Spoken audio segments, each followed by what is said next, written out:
السلام عليكم ورحمة الله وبركاته. إن الحمد لله نحمده ونستعينه ونستغفره ونعوذ بالله من شرور أنفسنا ومن سيئات أعمالنا. من يهده الله فلا مضل له ومن يضلل فلا هادي له وأشهد أن لا إله إلا الله وحده لا شريك له وأشهد أن محمدا عبده ورسوله صلى الله تعالى عليه وعلى آله وصحبه وسلم تسليما كثيرا. أما بعد، فقد قال الله تعالى في القرآن الكريم: ومن أحسن قولا ممن دعا إلى الله وعمل صالحا وقال إنني من المسلمين. সম্মানিত দিনী ভাতৃমণ্ডলী, মসজিদের ফজরের মুসল্লিগণ, দ্বীনের জ্ঞান অর্জনে আগ্রহী ভাই সকল, আল্লাহ রাব্বুল আলামিনের প্রশংসা এবং রাসূলুল্লাহ সাল্লাল্লাহু আলাইহি সাল্লামের উপর সালাত ও সালামের পর আজ আমরা একটি গুরুত্বপূর্ণ বিষয় নিয়ে আমরা আলোচনা করব। সাধারণ আলোচনা নয়, বরং বিশেষ ধরনের আলোচনা। সেটি হচ্ছে যেটাকে কোর্স বলা হয় বা দৌরা। আর একটি গুরুত্বপূর্ণ বিষয় নিয়ে, তা হচ্ছে দাওয়া ইলাল্লাহ, আল্লাহর দিকে আহ্বান করা। দ্বীন ইসলামের নির্ভেজাল খালিস কোরআন সুন্নাহ ভিত্তিক দাওয়াত, এ সম্পর্কে বেশ কিছু দিক নিয়ে আমরা আলোচনা করব। আল্লাহ রাব্বুল আলামিন যেন এর মাধ্যমে আমাদেরকে উপকারী জ্ঞান দান করেন। আল্লাহুম্মা ইন্না নাসআলুকা ইলমান নাফিআ, এবং ভালো আমলের তৌফিক দান করেন, এবং সেই পথে ইলম এবং আমলের পথে আহ্বান করার, দাওয়াত দেওয়ার তৌফিক দান করেন।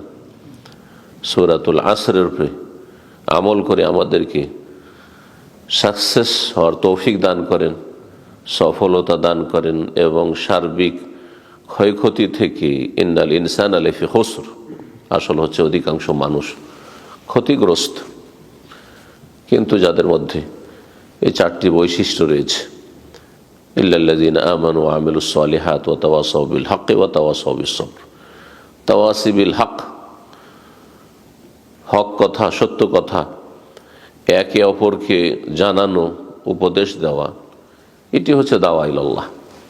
এর অপর নাম হচ্ছে দাওয়াত।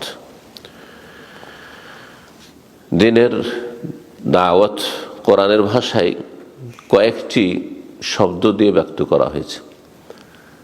সবগুলির সার কথা একই। একটি হচ্ছে দাওয়া ইলাল্লাহ, উদউ ইলা সাবিলি রাব্বিকা, আল্লাহর রাস্তার দিকে অথবা আল্লাহর দিকে। ওমান আহসানু কাওলাম মিম্মান দাআ ইলাল্লাহ, আল্লাহর দিকে যারা ডাকে, ওর চাইতে ভালো কথা পৃথিবীতে আর হইতে পারে না। সবচাইতে ভালো কথা আম্বিয়া এবং রসুলগণ বলেছেন। আম্বিয়া রসুলগণের পেশাই ছিল দাওয়া ইলাল্লাহ। সবচাইতে শরীফ, মর্যাদাবান পেশা, সবচাইতে বেশি সম্মানের পেশা দাওয়া ইলাল্লাহ। সেটা আপনি নিয়মিত করেন অথবা সাময়িক, আপনি কিছুটা সময় প্রতিদিন বা প্রতি সপ্তাহে কিছু সময় বের করে করেন। জরুরি নয় যে আপনাকে আমার মতো বা আমাদের মতো নিয়মিত দায়ী হইতে হবে যে দাওয়াত, হ্যাঁ প্রতিদিনের কাজই হচ্ছে দাওয়াত দেওয়া, জরুরি নয়। আপনার দিনের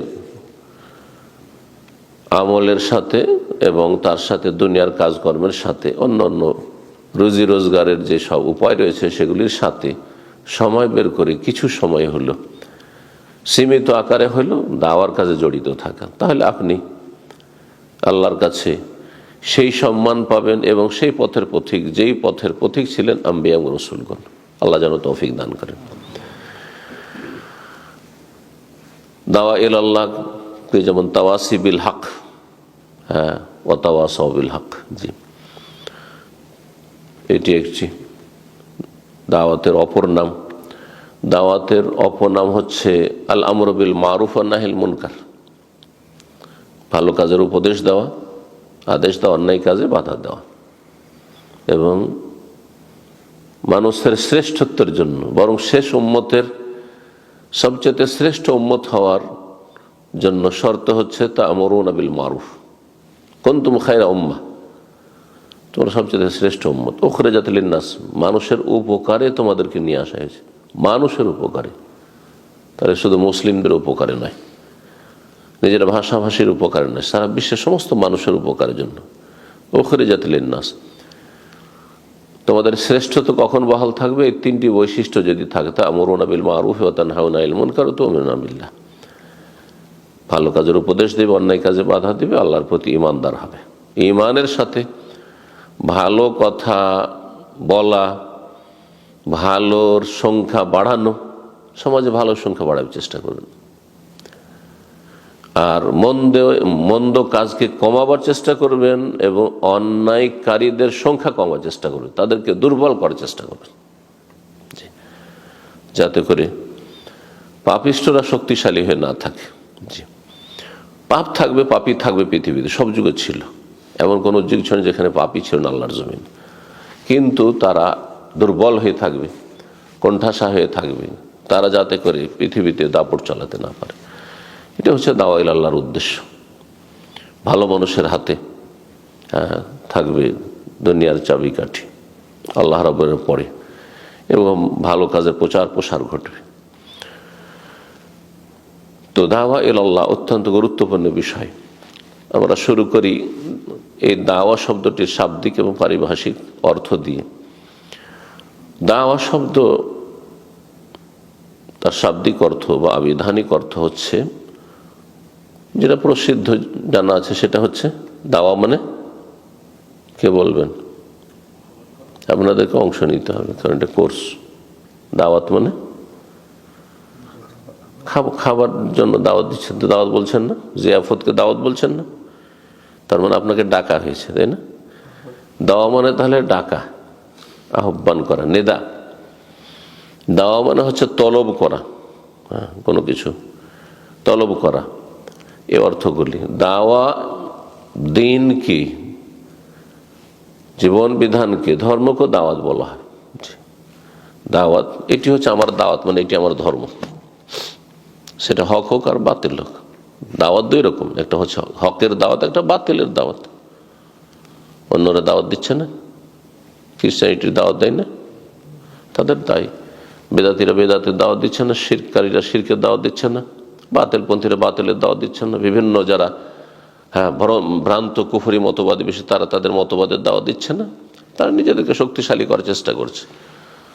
তো দাওয়াত শব্দটি যে কোনো পথ, মত এবং ধর্মকে সামিল, মজহাব, কোনো একটা পথের পথিক আপনি, সেক্ষেত্রে এটি আমাদের দাওয়াত। মজহাবওয়ালাদের আপন আপন মজহাবের দাওয়াত। জি, দাওয়াতের আরেকটি অর্থ হয়, সেটা হচ্ছে বংশের সাথে সম্পৃক্ত হওয়া, বংশের সাথে সম্পৃক্ত হওয়া।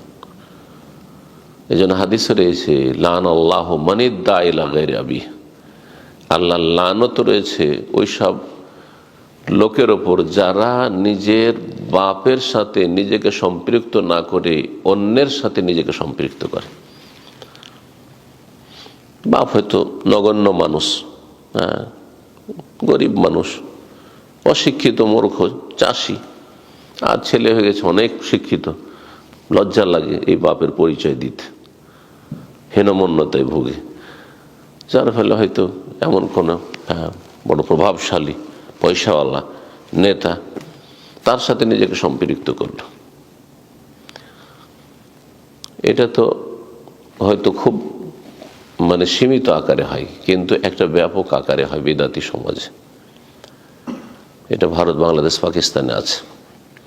নিজেকে এমন বংশের সাথে সম্পৃক্ত করা যাতে করে সমাজে মর্যাদা বেড়ে যায়। বাংলাদেশের সমস্ত পীরগুলি আওলাদের রসুল, আওলাদের রসুল বলছে না, সব আওলাদের রসুল। আওলাদের রসুল মানে রসুলের বংশ, আলে বাইত আরব দেশে থাকেনি, সব ইন্ডিয়া, বাংলাদেশ, পাকিস্তান চলে গেছে। কে সিদ্দিকি, কে ফারুকি, কে আব্বাসী, বুঝতে পেরেছেন? কে আলীর বংশে, কে হাসানের বংশে, কে হুসাইনের বংশে, সব চলে গেছে ওই দেশে। আশ্চর্য।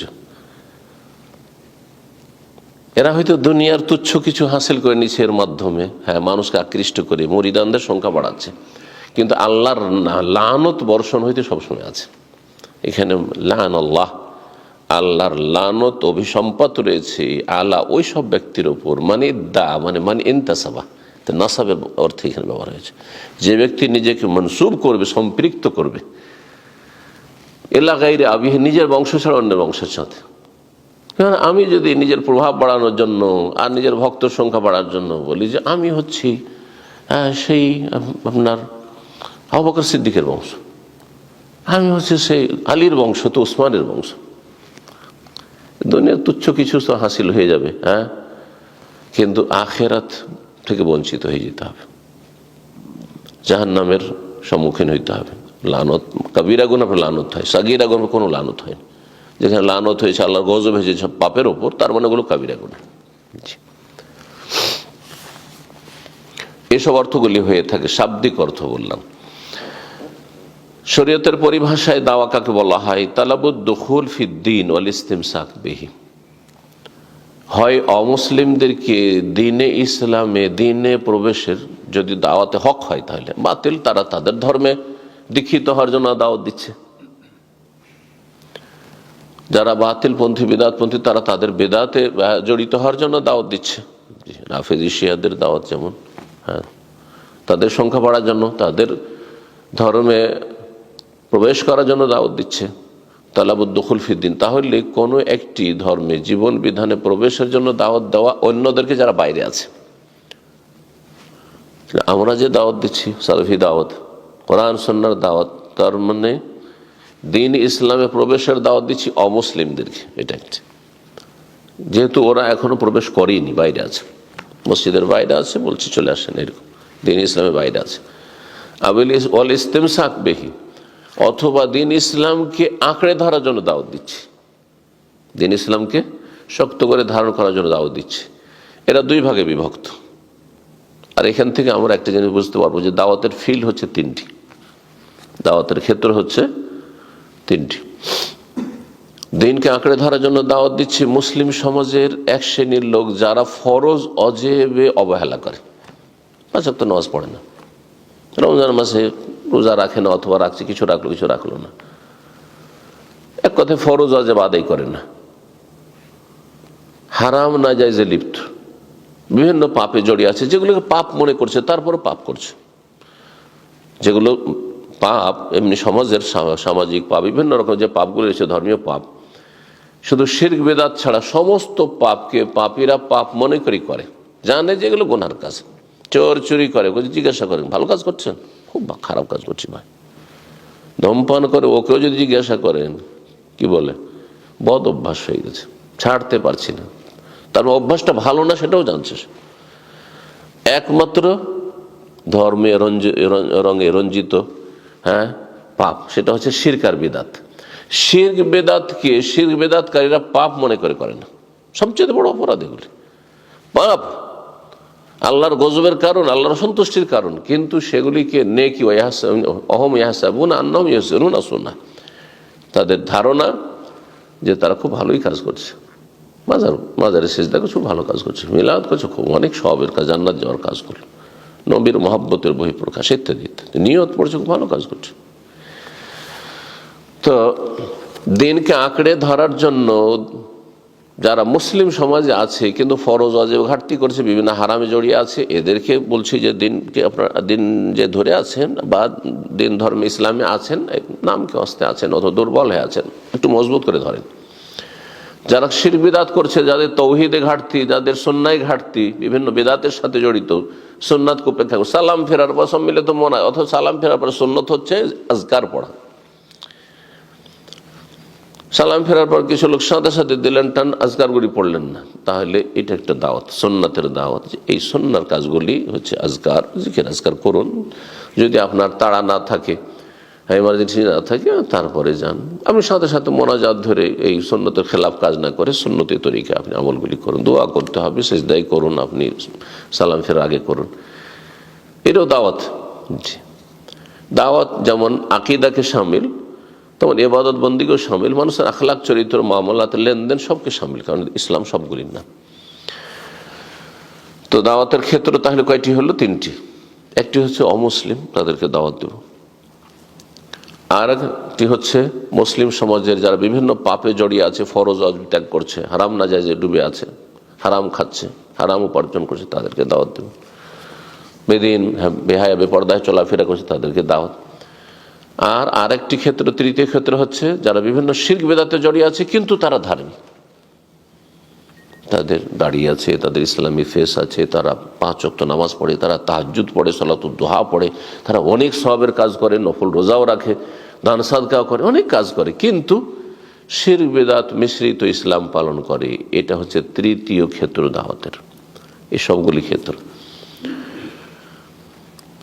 সালাফি ওলামারা দাওয়াতের 3টি ক্ষেত্র বলছেন। কিন্তু যারা, যেহেতু আমাদের বিশেষ মজলিসের জন্য বিষয়টি স্পষ্ট করা উচিত, অনেক সময় আপনি এরকম লোকের সম্মুখীন হবেন জামাতি ইখওয়ানীদের, তারা বলবেন না তা মুসলিমদের আর কিসের দাওয়াত, দাওয়াত তো গায়ের মুসলিমের।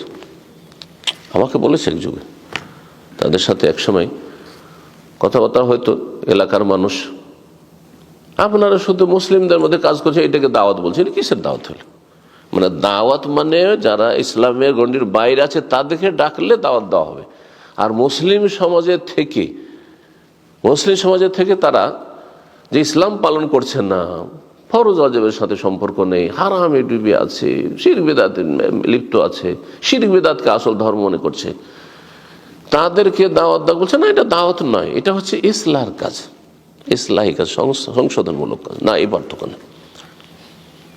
দাওয়াত সার্বিক ক্ষেত্রকে সামিল। সুতরাং আমাদের দাওয়াত মুসলিমদের জন্য, অমুসলিমদের জন্য। বরং একটি কথা এখানে শুনে রাখেন, বড় বড় বিজ্ঞ ওলামাদের সাথে যে আমরা অনেক কোর্স করেছি দাওয়ার উপরে সৌদি আরবে, তার মধ্যে ফিকহ দাওয়ার উপরে কোর্স করেছি একটি, সর্বশেষ কোর্স গত বছর এই কোর্স আমি করেছি।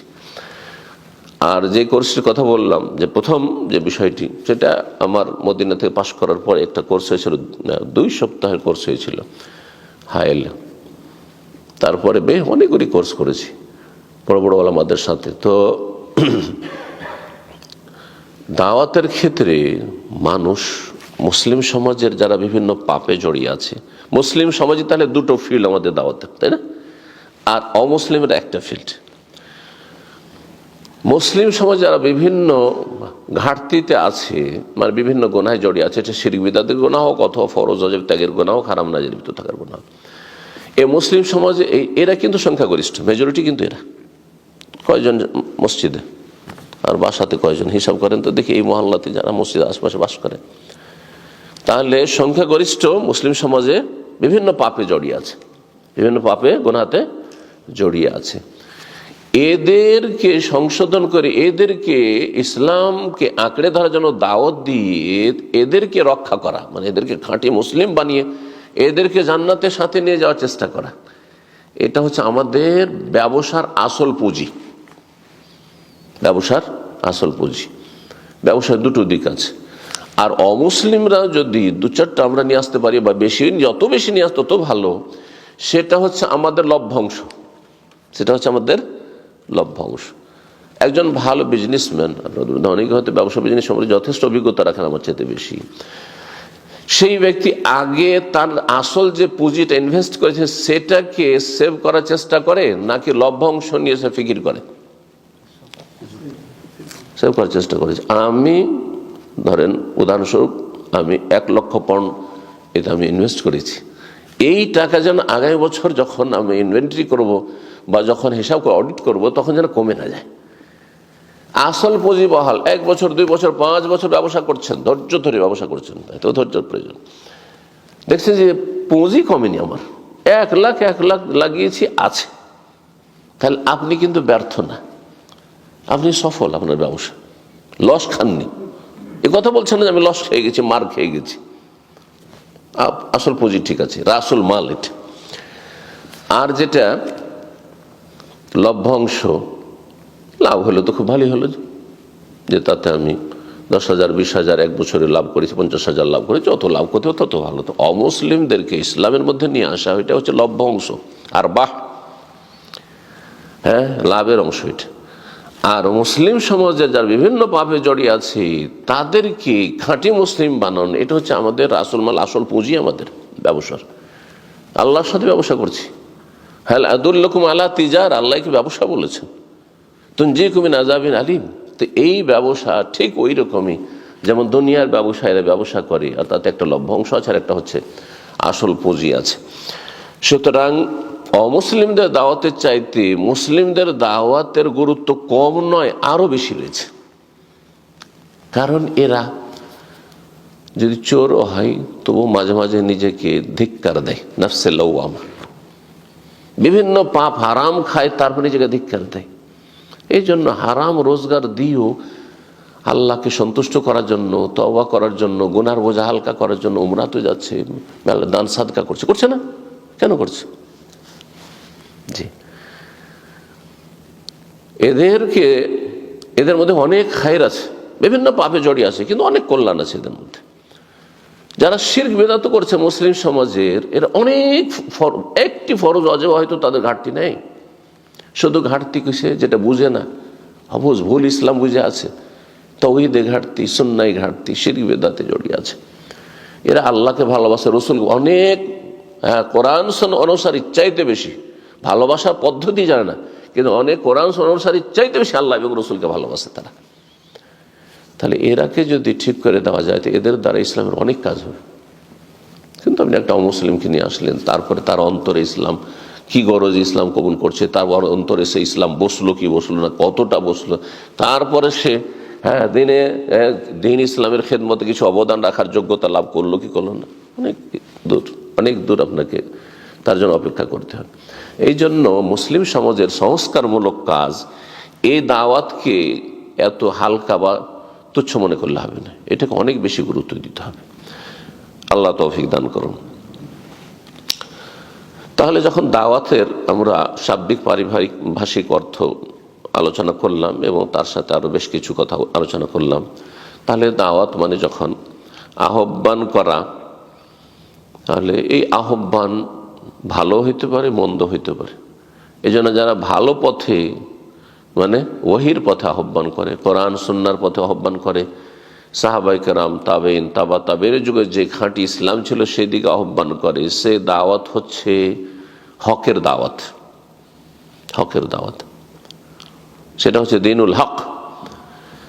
আর সেটি হচ্ছে দাওয়া ইলাল হুদা, দাওয়া ইলাল হুদা। যে ব্যক্তি এই পথে আহ্বান করে সেই ব্যক্তি দায়ী হুদা, দায়ী ইলাল হুদা বা দায়ী হুদা। আর যারা শিরকের পথে আহ্বান করে, বেদাতের পথে আহ্বান করে, কুফরির বিভিন্ন মতবাদ ইজমের দিকে আহ্বান করে, বিভিন্ন তরিকতের দিকে আহ্বান করে, তারা হচ্ছে দায়ী ইলাদ দলাল, দায়ী ইলাদ দলাল। দায়ী শব্দটি, দায়ী আমরা বাংলা ভাষাতে দায়ী বুঝি, কিন্তু আরবরা কি বলে? দাইয়া। যারা নিয়মিত দাওয়াতি কাজ করে তাদেরকে কি বলে? আপনি মাঝে মধ্যে কখনো দাওয়াতি কাজে অংশ নেন, আপনাকে দাইয়া বলবে না, তাই মারবুতা, যেটা হা উচ্চারণে গিয়ে হা হয়ে যায়, সেটা দিয়ে বলবে না। কিন্তু যারা নিয়মিত দাওয়াতি কাজ করে, ধরেন আমরা নিয়মিত দাওয়াতি কাজ করি, তো আমাদেরকে বলে হাজা দাইয়া ইলাল্লাহ, দাইয়া। শেষখানে তা থাকলে সাধারণত যাদের অল্প আরবি ভাষা সম্পর্কে জ্ঞান আছে তারা মনে করে যে এটা তো স্ত্রীলিঙ্গ হয়ে গেল, তাই না, মুয়ান্নাস হয়ে গেল, বলো না? কিন্তু অনেকে এই কথা ভাবতে পারেন যে দায়ী উনি পুরুষ মানুষ, তারপর বলছে দাইয়া কেন বলছে বলেন তো দেখি, আর জানা আছে সম্পর্কে? আরবিতে অর্থের ব্যাপকতা যাতে কোনো শব্দে আসে এই জন্য তাকে বলা হয় মোবালাগা। কি বলা হয়? মোবালাগার সেগা, ইসিম মোবালাগা। তো মোবালাগার সেগায় বিভিন্ন ভাবে হয়। যেমন আলেম, আলেম মানে জানছেন, আলেম মানে জ্ঞানী, তাই না? কোন একজন আলেমকে কি বলছেন? আলেম বলছেন। আবার আল্লামা বলছেন না, হযরতুল আল্লাম বিদাতিরা বলছেন না, বা আল্লামা সালেহ আল ফৌজান, আল্লামা অমুক বলছেন না, মহাজ্ঞানী। আল্লামা মানে কি হয়ে গেল? মহাজ্ঞানী। এই মহাজ্ঞানী কোত্থেকে আসলো? আলেম মানে জ্ঞানী আর আল্লাহ মানে মহাজ্ঞানী। ওই যে আল্লামা সেগাটি হচ্ছে ইসমে মোবালাগা, মানে অনেক ব্যাপক অর্থপূর্ণ হয়ে গেল তখন। অনেক বেশি অর্থ তাতে তখন চলে আসলো, এলমের অর্থ। ঠিক ওই রকমই দায়ী মানে আহ্বানকারী, আর দাইয়া মানে বিশিষ্ট দায়ী, বা যার কাজই হচ্ছে, পেশায় হচ্ছে দাওয়াত দেওয়া। এটাও একটি মোবালাগার সেগা। দায়ের বিভিন্ন আমরা কি বলছি, মোবালাগার বিভিন্ন সেগা আছে। জরুরি নয় যে তাতে তাসদীদ দিয়ে আল্লামা হইতে হবে, জরুরি নয়। যেমন ফাআলার ওজনে হয়, ঠিক তেমনি ফাইলার ওজনও হয়ে থাকে। তাহলে দাইয়া যে বলা হয় সেটা পুরুষকেও বলা হয় কিসের জন্য? মোবালাগার অর্থ, তাতে অর্থের ব্যাপকতা নিয়ে আসার জন্য বলা হয়। মহিলা যদি কেউ দাওয়াতি কাজ করে তাহলে তাকেও দাইয়া বলা হয়। তখন বুঝতে পারবেন যে একজন মহিলা সম্পর্কে বলা হচ্ছে। তখন এটি হচ্ছে মুয়ান্নাসের তা, স্ত্রীলিঙ্গের তা। কিন্তু যখন একজন পুরুষ সম্পর্কে দাইয়া আল শাহির বা দাইয়া আল কবির, তো তাহলে সেটি হচ্ছে মোবালাগার জন্য তা।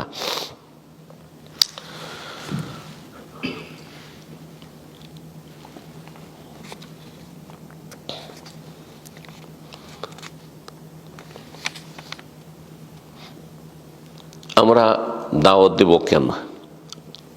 নন মুসলিমদেরকে দাওয়াত দেব, মুসলিমদেরকে দাওয়াত দেব কেন? দাওয়াত দেব যাতে করে অমুসলিমরা ইসলামের মধ্যে প্রবেশ করে, ইসলামের মধ্যে প্রবেশের মাধ্যমে আল্লাহ সন্তুষ্টি হাসিল করে এবং জান্নাতের পথের পথিক হয়ে যায়। আর মুসলিম সমাজের লোকেরা যাতে করে ইমানে যে ঘাটতি রয়েছে সেটাকে পূর্ণ করার জন্য সচেষ্ট হয়। এবং ইসলামের যতগুলি শাখা প্রশাখা রয়েছে, অনেক শাখা প্রশাখা ছেড়ে রেখেছে। ইমানের শাখা কয়টি এটা তো জানেন, তাই না? ইমানের শাখা 70-এর অধিক। আল ইমান বেদুম আসাবাউনা শোভা, কোন হাদিসে 60-এর অধিক রয়েছে, কিন্তু অতিরিক্ত যেটা রয়েছে সেটা বলা ভালো। 70-এর বেশি শাখা প্রশাখা, মানে যতগুলি নেক আমল ইসলামে আছে সবগুলি হচ্ছে ইমানের শাখা প্রশাখা। ইমানের শাখা প্রশাখা তার সম্পর্ক আকীদার সাথে হোক, ইবাদত আখলাকের সাথে হোক, আর দৈনন্দিন জীবনের বিভিন্ন ভালো কাজের সাথে হোক। এই ক্ষেত্রে আমাদের অনেক ঘাটতি রয়েছে। ইমানের 70-এর বেশি শাখার মধ্যে হয়তো অনেক শাখা প্রশাখা আমাদের জীবনে হয়তো নেই, কমতি আছে। সেটা যাতে করে পূর্ণতা লাভ করে, এই জন্য যারা আমরা ভালো কাজও করছি, বাহ্যিক দেখছি যে আমরা অনেক ভালো কাজ করছি, ধরেন আমাদের যারা নিয়মিত মাশাআল্লাহ ফজরে অনেক ভালো কাজ আপনাদের দ্বারা হচ্ছে, আলহামদুলিল্লাহ। আমাদেরকেও দাওয়াতের প্রয়োজন রয়েছে, যার মাধ্যমে আমাদের মধ্যে যে ঘাটতিগুলি রয়েছে সেগুলি পূর্ণ করব, এবং আল্লাহ এবং রাসূলের যে ডাক রয়েছে সেই ডাকে পরিপূর্ণভাবে আমরা সাড়া দিতে পারবো। সূরা আনফাল আয়াত 24 আল্লাহ বলছেন, ইয়া আইয়ুহাল্লাযীনা আমানুস্তাজিবু লিল্লাহি ওয়া লির-রাসূল, হে ঈমানদারগণ তোমরা আল্লাহর ডাকে সাড়া দাও এবং রাসূল সাল্লাল্লাহু আলাইহি ওয়াসাল্লামের ডাকে তোমরা সাড়া দাও। ইযা দাআকুম, যখন আল্লাহ তোমাদেরকে আহ্বান করবেন। জি, আল্লাহ আল্লাহু ইয়াদউ ইলা দারিস সালাম, আল্লাহ আহ্বান করছেন কোন দিকে? জান্নাত, দারুস সালাম, জান্নাতের দিকে আহ্বান করছেন। আর রাসূলুল্লাহ সাল্লাল্লাহু আলাইহি ওয়াসাল্লাম সারা জীবন ডাকতে থেকেছেন মানুষকে।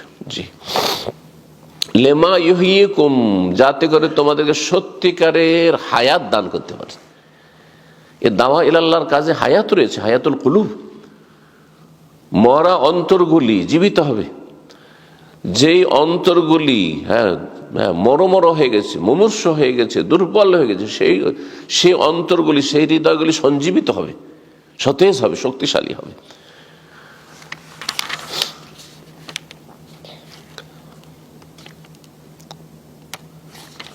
দাওয়া ইলাল্লাহর কাজ এই জন্য আমরা করব আরো, যাতে করে আল্লাহর কাছে এইসব লোকেরা, যেসব দাওয়াতের ফিল্ড, আমাদের যে 3টি ফিল্ডের কথা বললাম, ওরা আল্লাহর কাছে গিয়ে কোনো অজুহাত পেশ করতে সুযোগ না পায়, তাদের অজুহাত শেষ করে দেওয়া। এই জন্য আল্লাহ দায়িত্ব দিয়েছেন যে তোমাদেরকে আমার কথা পৌঁছে দিতে হবে, যাতে করে মানুষের কোনো হুজ্জত বাকি না থেকে যায়। কারণ আল্লাহ রাব্বুল আলামিন কোনো মানুষের উপর জুলম করেন না। যার ফলে আল্লাহ বলছেন সূরাতুল ইসরা, বনী ইসরাঈলের আয়াত 15, ওমা কুন্না মুআযিবিন হাত্তা নাবাসা রাসূলা, আমি কাউকে শাস্তি দেব না যতক্ষণ পর্যন্ত তাদের জন্য রাসূল না পাঠিয়েছি। তো নবী রাসূলের সিলসিলা তো শেষ হয়ে গেছে, কিন্তু নবী রাসূলদের কাজ চালিয়ে যাওয়ার জন্য আল্লাহ রাব্বুল আলামিন দায়িত্ব দিয়েছেন এই শেষ উম্মতকে, খায়রা উম্মাহ। সুতরাং আমাদেরকে এই নয় যে বিশেষ কিছু লোকেরা শুধু দাওয়াতি কাজ করবেন, সর্বস্তরের লোকেরা দাওয়াতি কাজে অংশ নেবেন, কেউ কম কেউ বেশি, কেউ সীমিত আকারে কেউ ব্যাপক আকারে। কারো দাওয়াত হয়তো নিজের বাড়ি বা নিজের বাড়ির আশেপাশে প্রতিবেশী তাতেই সীমিত থাকবে, কারো দাওয়াত গোটা দেশব্যাপী হবে বা আন্তর্জাতিক পর্যায়ে হবে, কিন্তু দাওয়াত দিতে হবে। দাওয়াতের কাজে সবাইকে থাকতে হবে।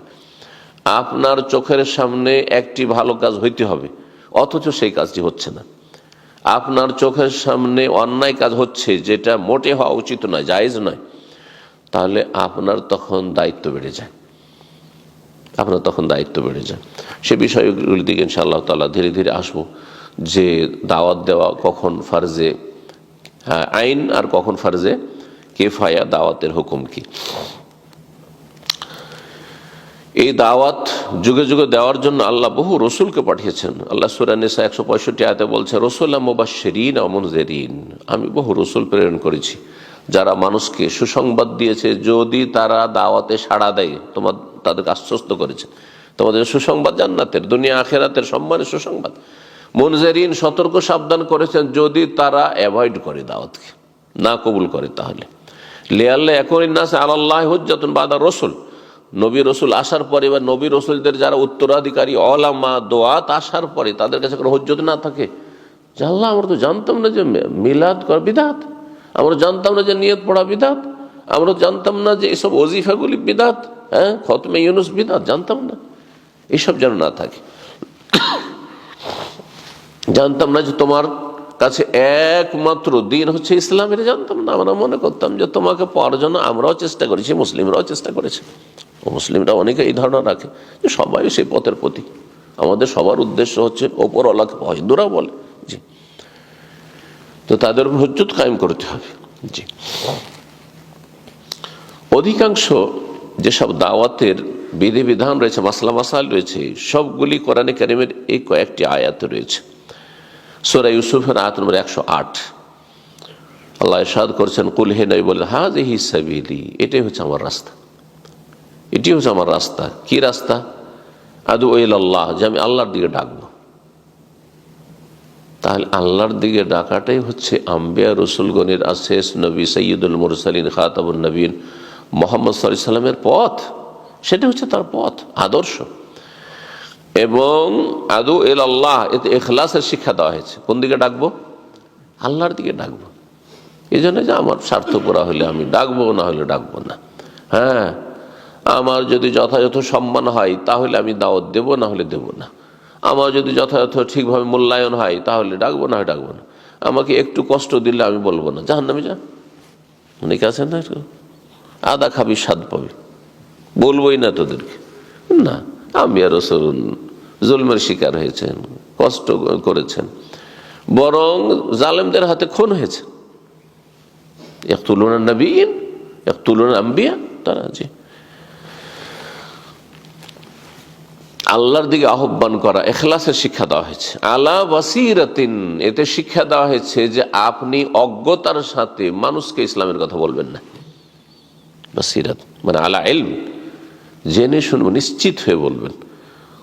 যেগুলি সাধারণ মানুষ দাওয়াত দেবেন, বিশেষভাবে কোনগুলি? যেগুলি আপনার সুস্পষ্ট বিষয়, আল্লাহ এক, তার সাথে কোনো শরীক নেই। হ্যাঁ, তার জাতে শরিক নেই, সিফাতেও শরিক নেই, তার রুবুবিয়তেও কেউ শরিক নেই, তার ইবাদতেও শরিক নেই। হ্যাঁ, এগুলো কথা কে জানে না? আল্লাহ এক। এবং তরিকা হচ্ছে কার? রাসূলুল্লাহ সাল্লাল্লাহু আলাইহি ওয়াসাল্লাম। এগুলি সহজ কথা, এগুলো দাওয়াত দিতে পারবে। কিন্তু যখন খুঁটিনাটি মাসলা মাসাইল আসবে, হ্যাঁ, যে এটা ভুল, আপনার সন্দেহের ভিত্তিতে দাওয়াত দেবেন না, এটা ঠিক না, ওইটা ঠিক। একজন লোক ধরেন আত্মাহত্যে আঙ্গুল নাড়াচ্ছে না, আরেকজন নাড়িয়ে যাচ্ছে। হ্যাঁ, আরেকজন একবার করছে হয়তো। এখন এই বিষয়গুলি আপনার খুঁটিনাটি ওইভাবে জানেন না যেমন ওলামারা জানে। ইখতিলাফি মাসলা মাসাইল, প্রত্যেকের দৃষ্টিভঙ্গি, আর তারপরে এই বিষয়গুলি যে পর্যায়ে, সেই পর্যায়ে আপনাকে এই বিষয়ে মন্তব্য করা উচিত না।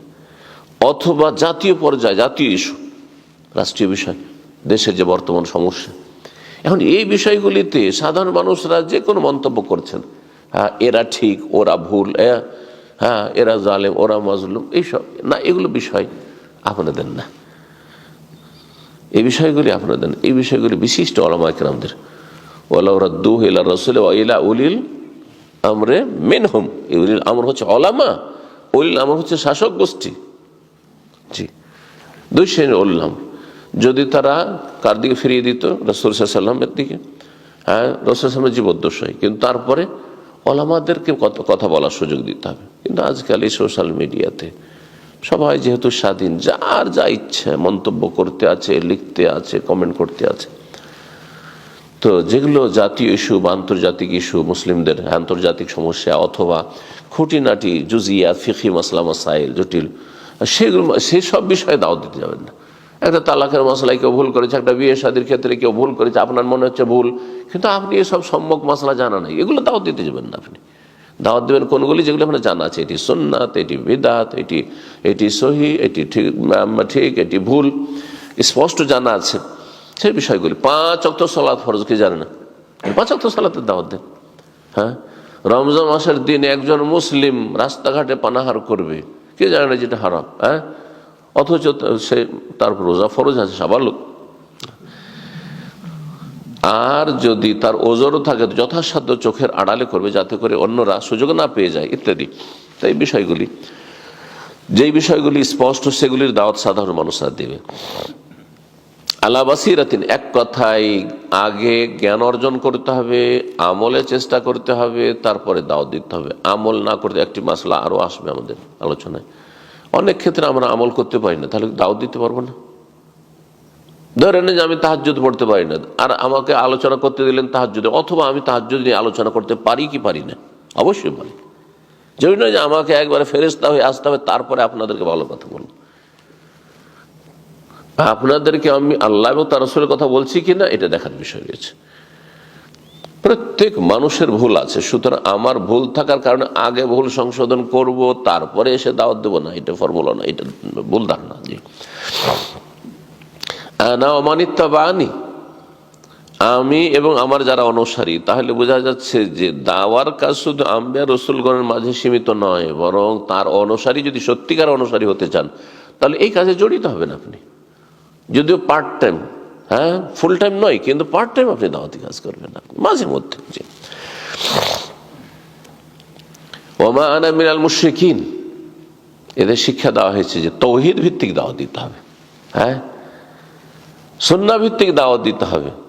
মুশরিকিন, আল্লাহর যদি তাওহীদে শিরক থাকে তাহলে আল্লাহর সাথে শরীক স্থাপন করা, মানে যদি শিরকি কর্মকাণ্ড হয় তাহলে। আর যদি বিদআত থাকে তো শিরক ফির রিসালা, এটি রিসালাতের শিরক।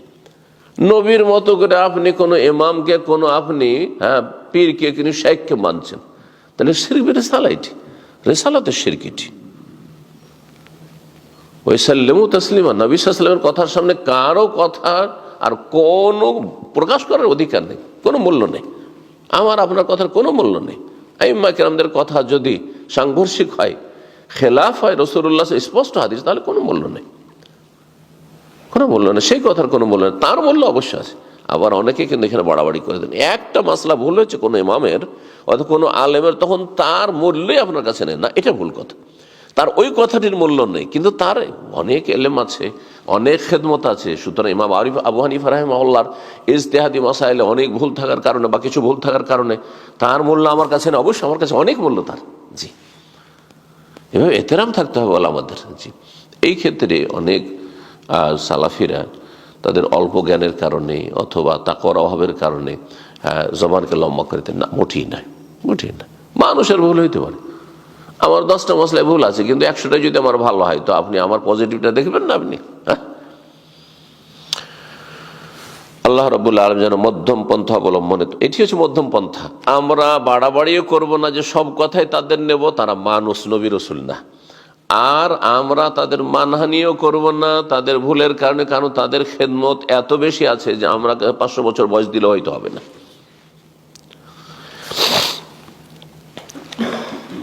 আরেকটি আয়াত সূরা নাহল আয়াত 125, আল্লাহ বলেন উদু ইলা সাবিলি রাব্বিকা বিল হিকমাতি ওয়াল মাউইজাতিল হাসানাতি ওয়াজাদিলহুম বিল্লাতি আহসান। তুমি আহ্বান করো তোমার রবের পথের দিক, রবের রাস্তায়, আল্লাহ রাস্তা, সিরাতে মুস্তাকিম, যেটি জান্নাতের রাস্তা।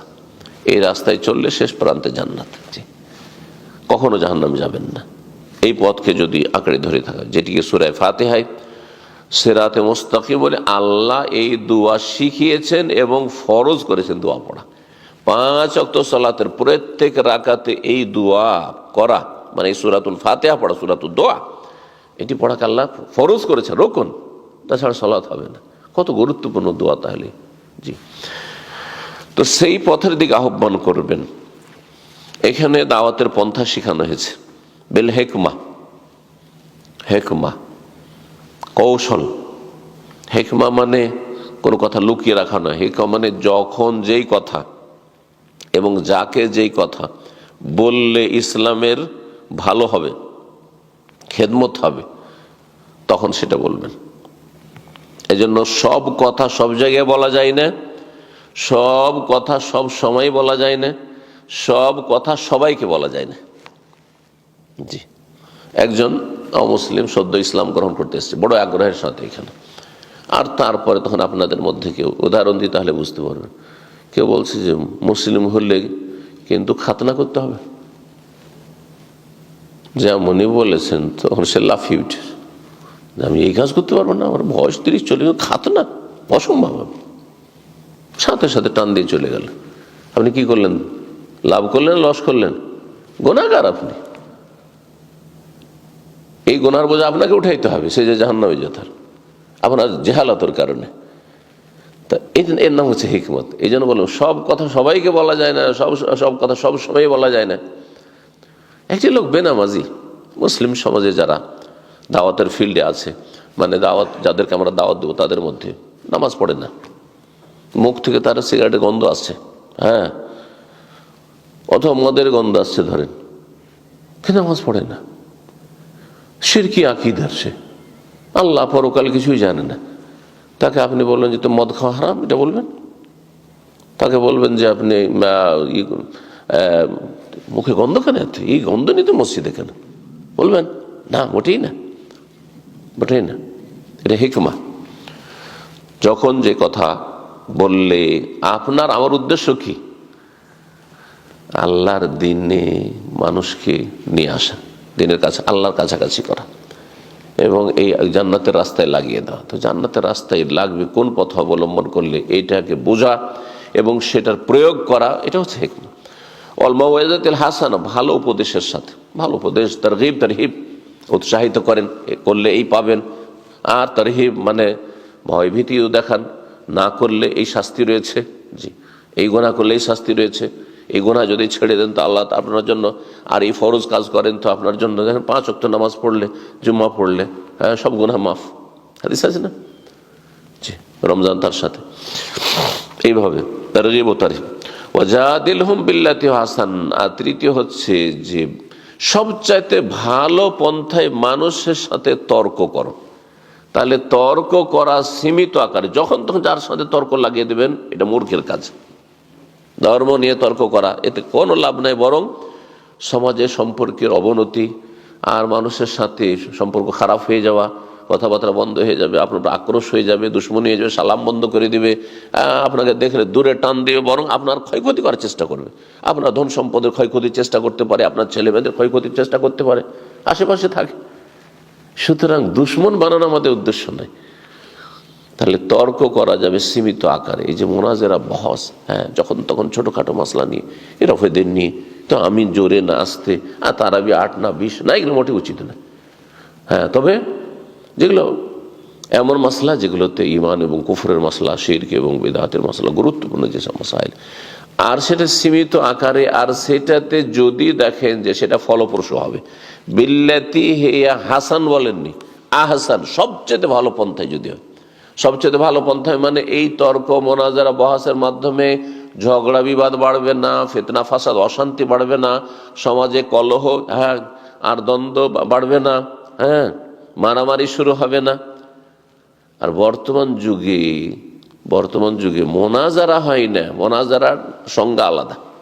মোনাজারা হচ্ছে উভয় পক্ষের উদ্দেশ্য হচ্ছে আল ওসুল ইলাল হক, হক পর্যন্ত পৌঁছিব। আর মুজাদালা হচ্ছে, মোকাবারা হচ্ছে নিজে অহংকার প্রদর্শন করা, আমারটা তোমাকে মানিয়ে নেব। আজকাল যারা বহাস বলছে, মোনাজারাই বলুক, যাই বলুক না কেন, সবগুলি হচ্ছে মুজাদালা আর মোকাবারা, অর্থাৎ ঝগড়া বিবাদ সৃষ্টি করা আর লাঠির জোরে। আমাদের এক ওস্তাদ ছিলেন, তিনি মোনাজারা সম্পর্কে ভালো অভিজ্ঞ ছিলেন, তার কাছ থেকে কিছু মোনাজারা তর্ক বিদ্যা কিছু আমি শিখেছিলাম ছাত্র জীবনে। তো উনি বলতেন যে আজকাল বিদাতীদের মোনাজারা বহাসে 1 নম্বর, 2 নম্বর, 3 নম্বর, 4 নম্বর দলিল কোনো কাজ নেই, 5 নম্বর দলিল ইউজ করে তারা। 5 নম্বর দলিল কি? লাঠি। কোরআনও নেই, কোরআনের দলিল নেই, হাদিসের দলিল নেই, 2 নম্বর হাদিস কিতাবুল্লাহ সুন্নাত রাসূলুল্লাহ ইজমা, তাও নেই। আর কিয়াস মানে কিয়াস, যুক্তিসঙ্গত কিয়াস, কিয়াস মানে অযৌক্তিক কিয়াস নয়, সেটাও নেই। হ্যাঁ, আছে কি? 5 নম্বর লাঠির জোর, জোর যার মুলুক তার। আগে থেকে 200-400 লোককে রেডি রেখেছে। হ্যাঁ, বিদাতি মোল্লাই দিয়েছে, পেছন থেকে লাঠি সোটা নিয়ে রেডি রেখেছে। হ্যাঁ, অথবা মিডিয়াকে তাদের তো প্রস্তুত রেখেছে, যেমন মজার শেষ তারা পালিয়ে গেছে, হচ্ছে না, দিয়ে দিল সোশ্যাল মিডিয়াতে, পালিয়ে গেছে। অথচ হ্যাঁ আপনি আছেন সেখানে, হ্যাঁ মানুষকে বিভ্রান্ত করা হচ্ছে। তো এইতে কোনো লাভ নেই। বেশি ভালো পন্থা যদি থাকে, যে সত্যি একটা লোক সে হয়তো ভুল বুঝেছে আর তার সত্যটা বোঝার জন্য তার চেষ্টা আছে এবং তার মন মানসিকতা আছে, তাহলে তখন সীমিত আকারে মোজাদালা বা তর্ক করা যেতে পারে।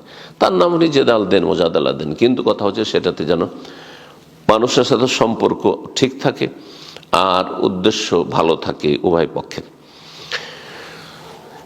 কোন কোন ওলামারা এই আয়াতের তাৎপর্য বা এতে বলতে গিয়ে, তাফসীর করতে গিয়ে বলেছেন যে মানব সমাজে 3 শ্রেণীর মানুষ আছে।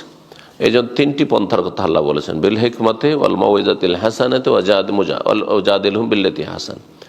3 শ্রেণীর মানুষ আছে। এক শ্রেণীর মানুষ আছে যারা ক্ষমতাধর, প্রভাবশালী, চেয়ারম্যান, এমপি, প্রশাসন, থানা, পুলিশ তাদের হাতে, হ্যাঁ ডিসি, হ্যাঁ এইরকম লোক যারা, অথবা রাষ্ট্রীয় ক্ষমতায় যারা বিভিন্ন পদে আছে, মন্ত্রী, মিনিস্টার ইত্যাদি, প্রভাবশালী সমাজপতি, হ্যাঁ মন্ডল মাতবর, এরা আছে। এরা নিজের মান সম্পন্নটা আগে, তারপরে অন্য কিছু। সুতরাং তাদের সাথে কথা বললে বড় হিকমতের সাথে, কিভাবে কথা বলতে হবে, কি কখন বলতে হবে, কোন কথা, আর কিভাবে বললে তাকে আকৃষ্ট করা যাবে, হেকমা। এই ক্ষেত্রে হেকমা শব্দটি আল্লাহ বলেছেন। দেখেন মূসা আলাইহিস সালাম এবং তার ভাই যখন ফেরাউনের কাছে দাওয়াত নিয়ে গেলেন, তখন আল্লাহ কি শিখেছেন? ফাকুলা লাহু কাওলান লাইয়িনান, তোমরা যাও ফেরাউনের কাছে, ইন্নাহু তাগা, হ্যাঁ, আর তারপরে তাদেরকে গিয়ে নরম ভাষায় কথা বলি, নরম ভাষায় কথা বলি। আজকাল যারা আমাদের দেশীয় বক্তা, আবেগী বক্তা অথবা বেদাতি বক্তা, তারা শাসক গোষ্ঠীকে আপনার এমন তুচ্ছ তাচ্ছিল্য করে, হ্যাঁ এরা বেদিন, এরা দুশ্মন, এরা নাস্তিক, হ্যাঁ এই দিয়ে কোনোদিন সংস্কার হবে? এটা হিকমত পরিপন্থী। কিন্তু যদি তার সম্মান খেয়াল রেখে তার সাথে পার্সোনাল দেখা করে, আরে আমি আপনিও যদি এতগুলি মানুষের সামনে যদি বলা, এই আপনার টাকার নিচে কেন কাপড়, তা আপনি এমন অসন্তুষ্ট হবে যে আমার একটিও কথা শুনবেন, অথচ আপনি হয়তো আমার ফলোয়ার ছিলেন, ঠিক না? সাধারণ আপনি মানুষ, আমি সাধারণ মানুষ, তারপরও যদি এরকমটা হয়, তাহলে আপনি কি ভাবতেন যার কাছে ক্ষমতা আছে তার মধ্যে কতটা অহংকার কাজ করছে। সুতরাং তার সম্মান খেয়াল রেখে, তার মান মর্যাদার খেয়াল রেখে তাকে দাওয়াত, এটা হচ্ছে হিকমা। আর ওয়াল মাউইজাতুল হাসানা, উত্তম উপদেশ, একেবারে সাধারণ শ্রেণীর মানুষ যারা অশিক্ষিত, বেশি লেখাপড়াও নেই, মোটা খায় মোটা বুঝে, তাদেরকে জান্নাতের কথা বললেই বড় আগ্রহের সাথে শুনবে, জাহান্নামের কথা বললে, কবরে আযাবের কথা বললে চোখে পানি চলে আসবে, আর তারা একটুতে একবার নরম হয়ে যাবে। ওদের জন্য মাউইজা হাসানা। হ্যাঁ, কিন্তু যারা পয়সার উপর বসে আছে, যারা ক্ষমতার কুরসি নিয়ে বসে আছে, তাদেরকে মাউইজা হাসানা দিয়ে কাজ হবে না হয়তো। তাদের ক্ষেত্রে হিকমত অবলম্বন করার কথা বলা হয়েছে। তৃতীয় শ্রেণীর মানুষ আছে যারা শিক্ষাবিদ, বড় বড় শিক্ষিত, হ্যাঁ হ্যাঁ, যারা সায়েন্টিস্ট, যারা হচ্ছে বড় বড় প্রফেসর আর বড় মানে বিশেষজ্ঞ মানুষ, শিক্ষক, এইসব লোককে আপনি শুধু তারগিব তারিফ জান্নাত জাহান্নাম আর কবরে জীবন এইসব বলে কাজ হবে না। কারণ ওরা অনেক দূরে চলে গেছে, এগুলো থেকে অনেক দূরে চলে গেছে, দুনিয়া নিয়ে এমন মেতে, দুনিয়ার শিক্ষা নিয়ে এমন মেতেছে। তাহলে ওদের সাথে কি করতে হবে? তখন প্রয়োজনে লজিক ব্যবহার করতে হবে, যুক্তি। জি, বোঝা দিলাম, লজিক। জি, এমন কিছু বলতে হবে, ইসলামের এমন দিকগুলো তুলে ধরতে হবে যেই দিকগুলি তাদেরকে আকৃষ্ট করে।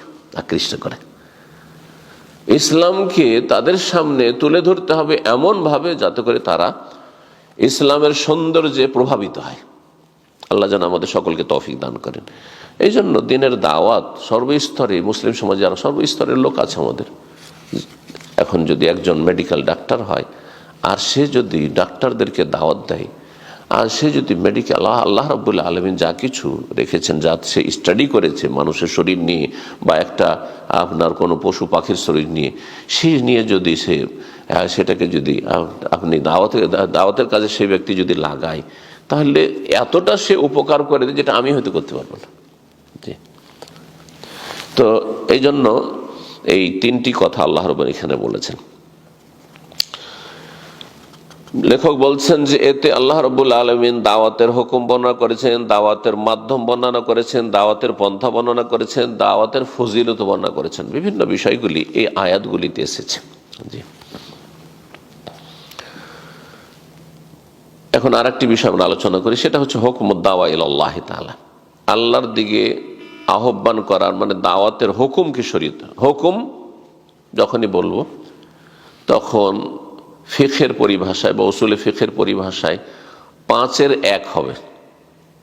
আহকাম খামসা, আহকামে খামসা বলা হয়। 5টি হুকুম হচ্ছে হুকুম। একটি হচ্ছে ফরজ, আর যার অপর নাম ওয়াজিব। ফরজ ওয়াজিব একই জিনিস অধিকাংশ ওলামাদের কাছে, শুধু হানাফি মাযহাব ফরজ ওয়াজিবে কিছুটা পার্থক্য করা হয়েছে। বাকি সবার কাছে ফরজ যেটি সেটি হচ্ছে ওয়াজিব, ওয়াজিব যেটি সেটি ফরজ। যেটা ফরজ কাকে বলা হয় বা ওয়াজিব কাকে বলা হয়? যেটা বাধ্যতামূলক করতেই হবে, না করলে শাস্তি দেওয়া হবে, গুনাহগার। এর জাস্ট বিপরীত, অপোজিট কি? চিন্তা করে বলেন। ফরজ যেটা করতেই হবে, না করলে শাস্তি দেওয়া হবে, এর বিপরীত হচ্ছে হারাম। করা চলবে না, করলেই শাস্তি দেওয়া হবে, বুঝছেন না? হারাম, ফরজ আর কি হারাম, দুটো হয়ে গেল দুই পাশে। 3 নম্বর হচ্ছে মুস্তাহাব বা মন্দুব, বা সুন্নাহ, তার মধ্যে সুন্নাহ শামিল করেন। কিন্তু মুস্তাহাব বা মন্দুব বললে যেগুলি করা ভালো, আর ছাড়া অনুত্তম, করা ভালো আর ছাড়া হচ্ছে অনুত্তম, সেগুলি কি বলা হয়? মুস্তাহাব, সুন্নাহ বা মন্দুব, পছন্দনীয়, উত্তম। এর বিপরীত কি হবে? মাকরুহ, যেগুলি না করা ভালো আর ছেড়ে দেওয়া হচ্ছে উত্তম, ছেড়ে দেওয়া উত্তম। দাঁড়িয়ে পান করা অনুত্তম, দাঁড়িয়ে পেশাব করা অনুত্তম, কিন্তু করলে গুনাহগার হবে না, শাস্তি দেওয়া হবে না। জি, তো কয়টি হলো? 4টি হয়ে গেল। আর মাঝখানে একটি আছে, এদিকে নয় ওইদিকে নয়। ফরজ তার উল্টো বললাম হারাম, আর মুস্তাহাব বললাম তার উল্টো হচ্ছে মাকরুহ, আর মাঝখানে হচ্ছে মুবাহ, জায়েজ। মুবাহ মানে জায়েজ, আর জায়েজ মানে জায়েজ, বৈধ। করলে নেকি নেই, আর না করলে বা না করলে গুনাহ নেই, আর না করলে কোনো নেকি, মানে করলেন না নেকি হলো না, বাহ জায়েজ কাজ। যাবেন একটু পার্কে গিয়ে বসবেন আপনি, সেখানে গিয়ে কোনো গুনাহ না করলেই হলো। বিনোদনের জন্য একটু গেলেন, জায়েজ বিনোদন, যায় বাচ্চাদেরকে নিয়ে একটু পাহাড়ি এলাকায় ঘুরে আসে, যায় সমুদ্রের বিচে একটু ঘুরে আসে, অপচয় করলেন না, আর সেখানে কোনো পাপেও জড়াইলেন না, তাহলে জায়েজ, নেকিও নেই গুনাহও নেই, নেকিও নেই গুনাহ নেই। আজকে দুপুরে ভাত খাবো না রুটি খাবো, নেকি গুনাহর কোনো সম্পর্ক আছে? বাহ, এটাও জায়েজ ওটাও জায়েজ, বুঝছেন না? মাছ খাবেন না গোস্ত খাবেন না সবজি খাবেন, নেকিও নেই গুনাহ নেই, বাহ জায়েজ। এখন দাওয়ার হুকুম কি? ফরজ নাকি সুন্নত, মুস্তাহাব? জি, এই নিয়ে আলোচনা। কোরআন সুন্নাহ নিয়ে আমরা গভীরভাবে যদি চিন্তা করে দেখি, তাহলে আমরা অনেক দলিল কোরআন এবং হাদিসে পাবো যাতে দাওয়া ইল্লাল্লাহর জন্য উৎসাহিত করা হয়েছে। আল আমরু বিল মারুফ ওয়ান নাহি আনিল মুনকার, ভালো কাজের উপদেশ দিতে বলা হয়েছে, অন্যায় কাজে বাধা দিতে বলা হয়েছে এবং তার ফজিলত বর্ণনা করা হয়েছে। আর যারা এই কাজগুলি করবে তাদের জন্য মহা পুরস্কার রয়েছে, দুনিয়া এবং আখিরাতে তাদের জন্য অনেক পুরস্কার রয়েছে আল্লাহর পক্ষ থেকে। এবং তার সাথে সাথে এমন বেশ কিছু দলিল রয়েছে যারা দাওয়াতি কাজ মোটেই করে না, বোবা, নিজে চোখ বন্ধ করে মসজিদে যা নামাজ পড়ে চলে আসে, পাশে ডানে বামে কেউ নামাজ পড়ে না, অনেক ফরজ ওয়াজিব ত্যাগ করছে, অনেক অন্যায় কাজ হচ্ছে, নিজের ঘরে বেদিন বেহায়া বেপর্দা চলছে, কোনো একটি ভালো উপদেশ দিচ্ছে না। এর জন্য সতর্ক সাবধান করা হয়েছে। ভালো কাজের উপদেশ দিচ্ছেন না, অন্যায় কাজে বাধা দিচ্ছেন, অথচ সেখানে প্রয়োজন রয়েছে, তাহলে এতে ক্ষতিগ্রস্ত হবেন এবং আল্লাহর গজব নেমে আসবে। আর এই ক্ষেত্রে বিভিন্ন দলিলগুলি রয়েছে, কোরআন সুন্নাহয় দলিল রয়েছে। একটি আয়াত আল্লাহ কি বলছেন, যে যেই জাতি ইসলাহর কাজ করতে থাকে তাদেরকে আল্লাহ আযাব দেবেন না। আয়াত, হ্যাঁ, ওমা কুন্না মুহলিকিল কুরা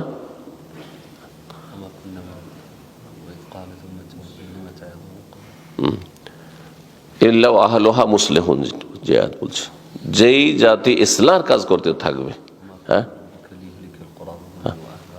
হ্যাঁ, ওমা কুন্না মুহলিকিল কুরা বিযুলমিন, কোন জনপদকে বা জনপদের অধিবাসীদেরকে, কোন গ্রাম, কোন শহর, কোন দেশকে আমি ধ্বংস করব না যদি ও আহলুহা মুসলিহুন, সেখানকার লোকেরা ইসলাহি কাজে লেগে থাকে।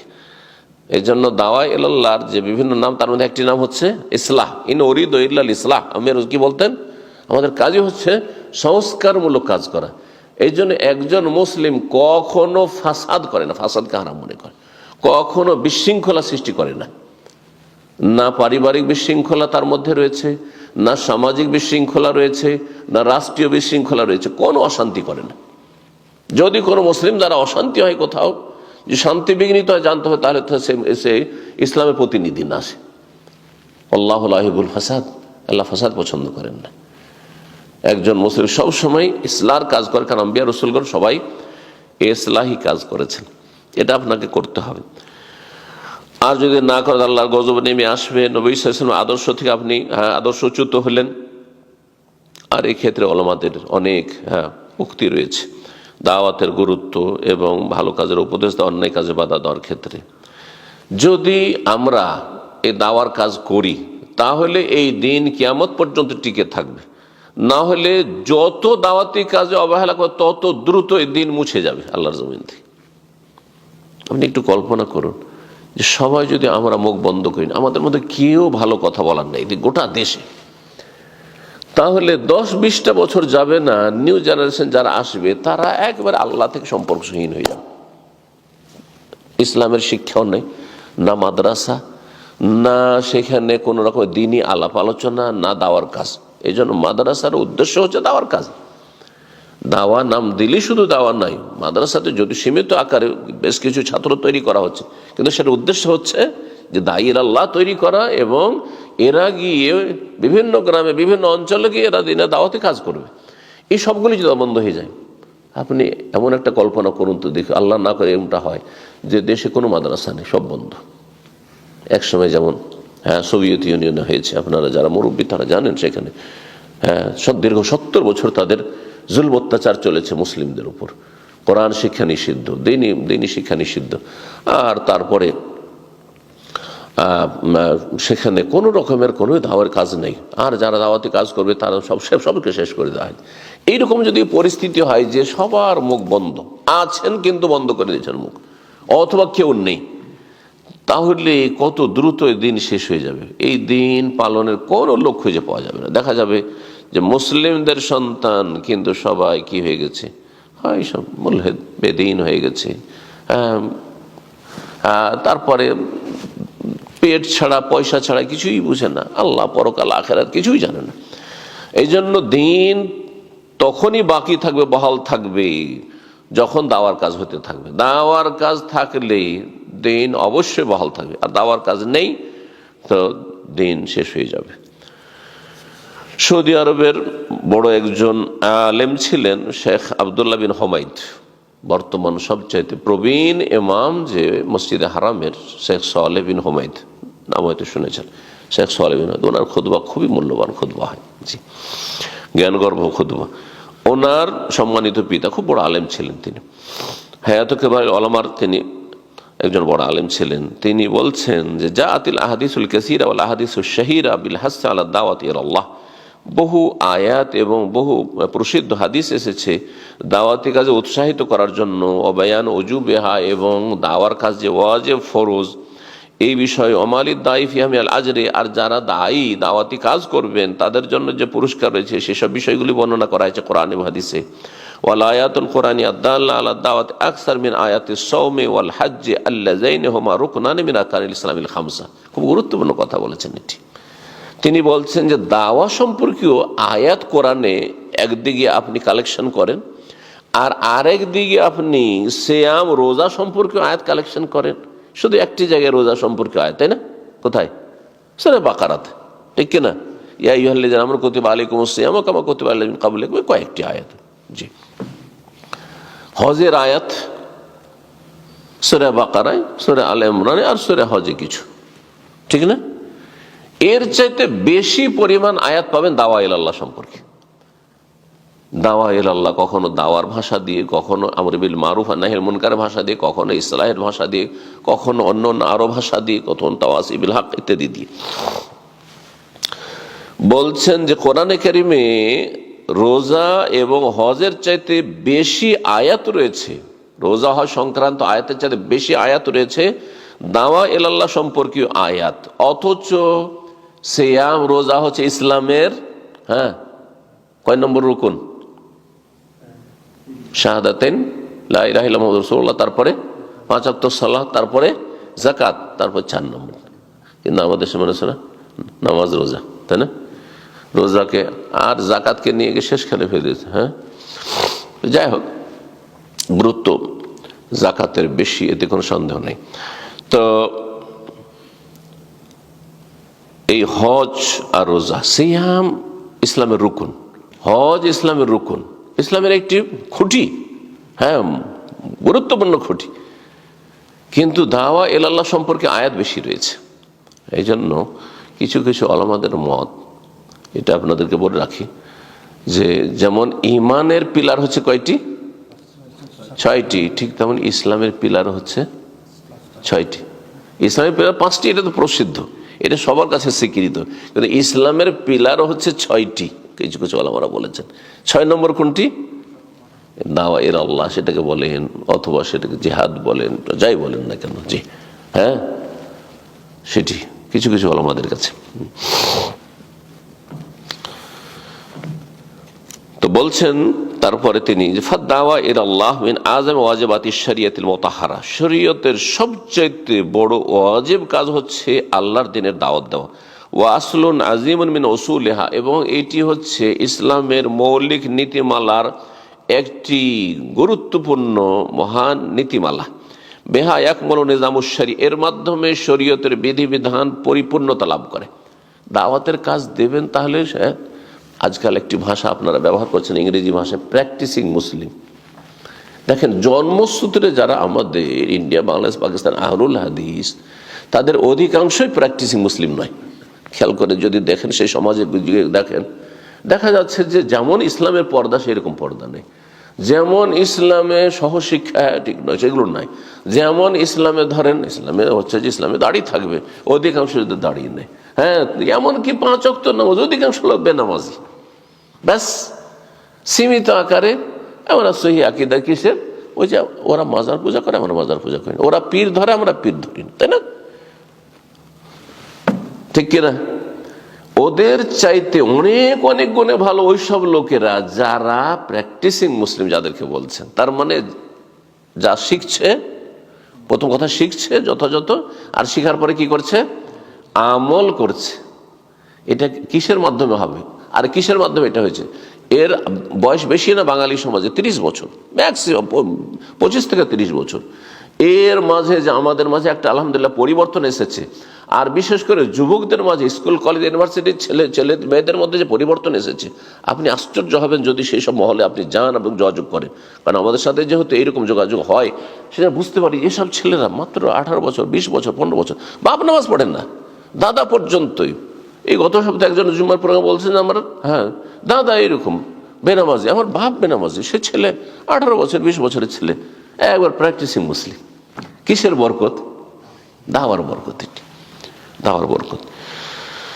পূর্ণতা লাভ করবে শরীয়তের নিজাম, জি, এই দাওয়ার মাধ্যমে। ওয়ারতাফে শানুহা, এবং এই দাওয়াত শক্তিশালী হবে।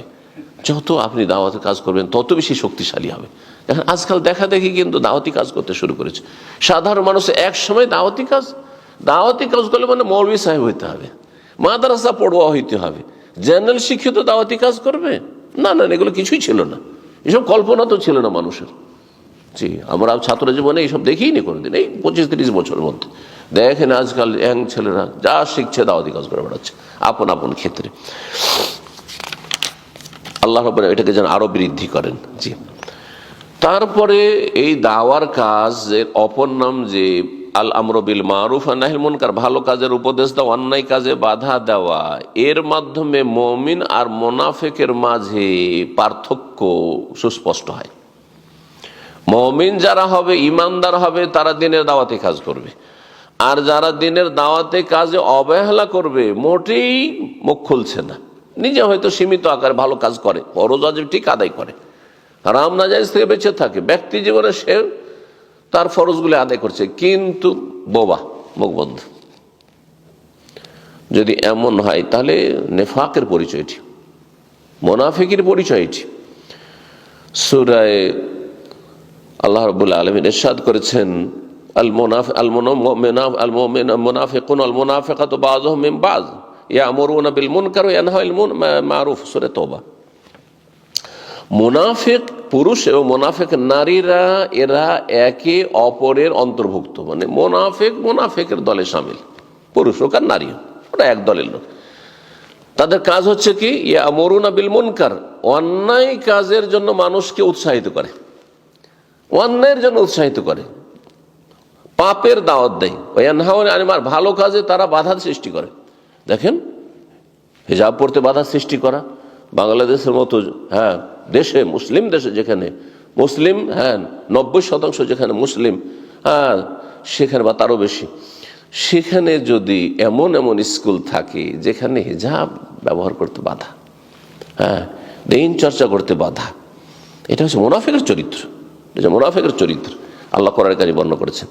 পক্ষান্তরে বলছেন ওয়াল মুমিনুনা ওয়াল মুমিনাতু বাযুহুম আউলিয়াউ বায, মুমিন পুরুষ এবং মুমিন নারীরা হচ্ছে একে অপরের বন্ধু, জি, আপনজন। ইয়ামুরুনা বিল মারুফ, তার ভালো কাজের উপদেশ দিয়ে থাকে, ওয়া ইয়ানহাউনা আনিল মুনকার, আর অন্যায় কাজে বাধা দিয়ে থাকে। তো ভালো কাজের উপদেশ যদি দেন, দাওয়ায়ে আল্লাহর কাজ করেন, মন্দ কাজে বাধা দেন, তাহলে আপনার মধ্যে ঈমানের পরিচয় আছে, ঈমানের দলিল রয়েছে। আর যদি মুখ বন্ধ করে নেন, অন্যায়ের প্রচার প্রসার চলছে, বাতিলের দাওয়াত চলছে, কিন্তু আপনারা হক কথা পালন করছেন, বর্ণনা করছেন না, তাহলে নিফাকের পরিচয়। মুমিন আর মুনাফিকের মাঝে পার্থক্যকারী বিষয় হচ্ছে দাওয়া ইলাল্লাহ। সুতরাং এটি মুমিনের একটি বিশিষ্ট গুণ বা বিশেষ গুণ। আখাসসু আওসাফিল মুমিন বলছেন তিনি, আল আমরু বিল মারুফ ওয়ান নাহিল মুনকার ওয়া রাসুহার, তার মূল বিষয়বস্তু হচ্ছে দাওয়া ইলাল্লাহ। জি, ইমাম ইবনে হুমায়দা রাহিমাহুল্লাহর ফাতোয়ার কিতাবে এই বিষয়টি উল্লেখ করা হয়েছে।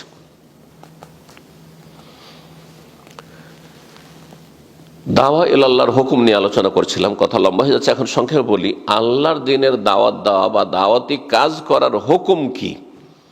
বলছেন লেখক যে হুকমুদ দাওয়াতি ইলাল্লাহ ওয়াল আমরু বিল মারুফ ওয়ান নাহিল মুনকার ফাইন্না লা নাজিদু আকওয়ালান মুখতালিফাতান ওয়া আরাআন মুতাআদ্দিদা ফি হাযাল মাওযু বাল ইয়াকাদু ইয়াকুনুল ইজমা মুনআকিদান আলা আন্না দাওয়াত ইলাল্লাহ ওয়াল আমর বিল মারুফ ওয়া নাহয়িল মুনকার ফারযুন ওয়া ওয়াজিবুন আলা কুল্লি মান ইসতাতা ইলা যালিকা সাবিলা। যার যতটা ক্ষমতা আছে আপন জায়গা থেকে, আপনাদের ক্ষমতা আমার সমান নয় হয়তো এলমের ক্ষেত্রে, কিন্তু কেউ কেউ আছেন যে তার সামাজিক প্রভাব আমার চেয়ে বেশি আছে।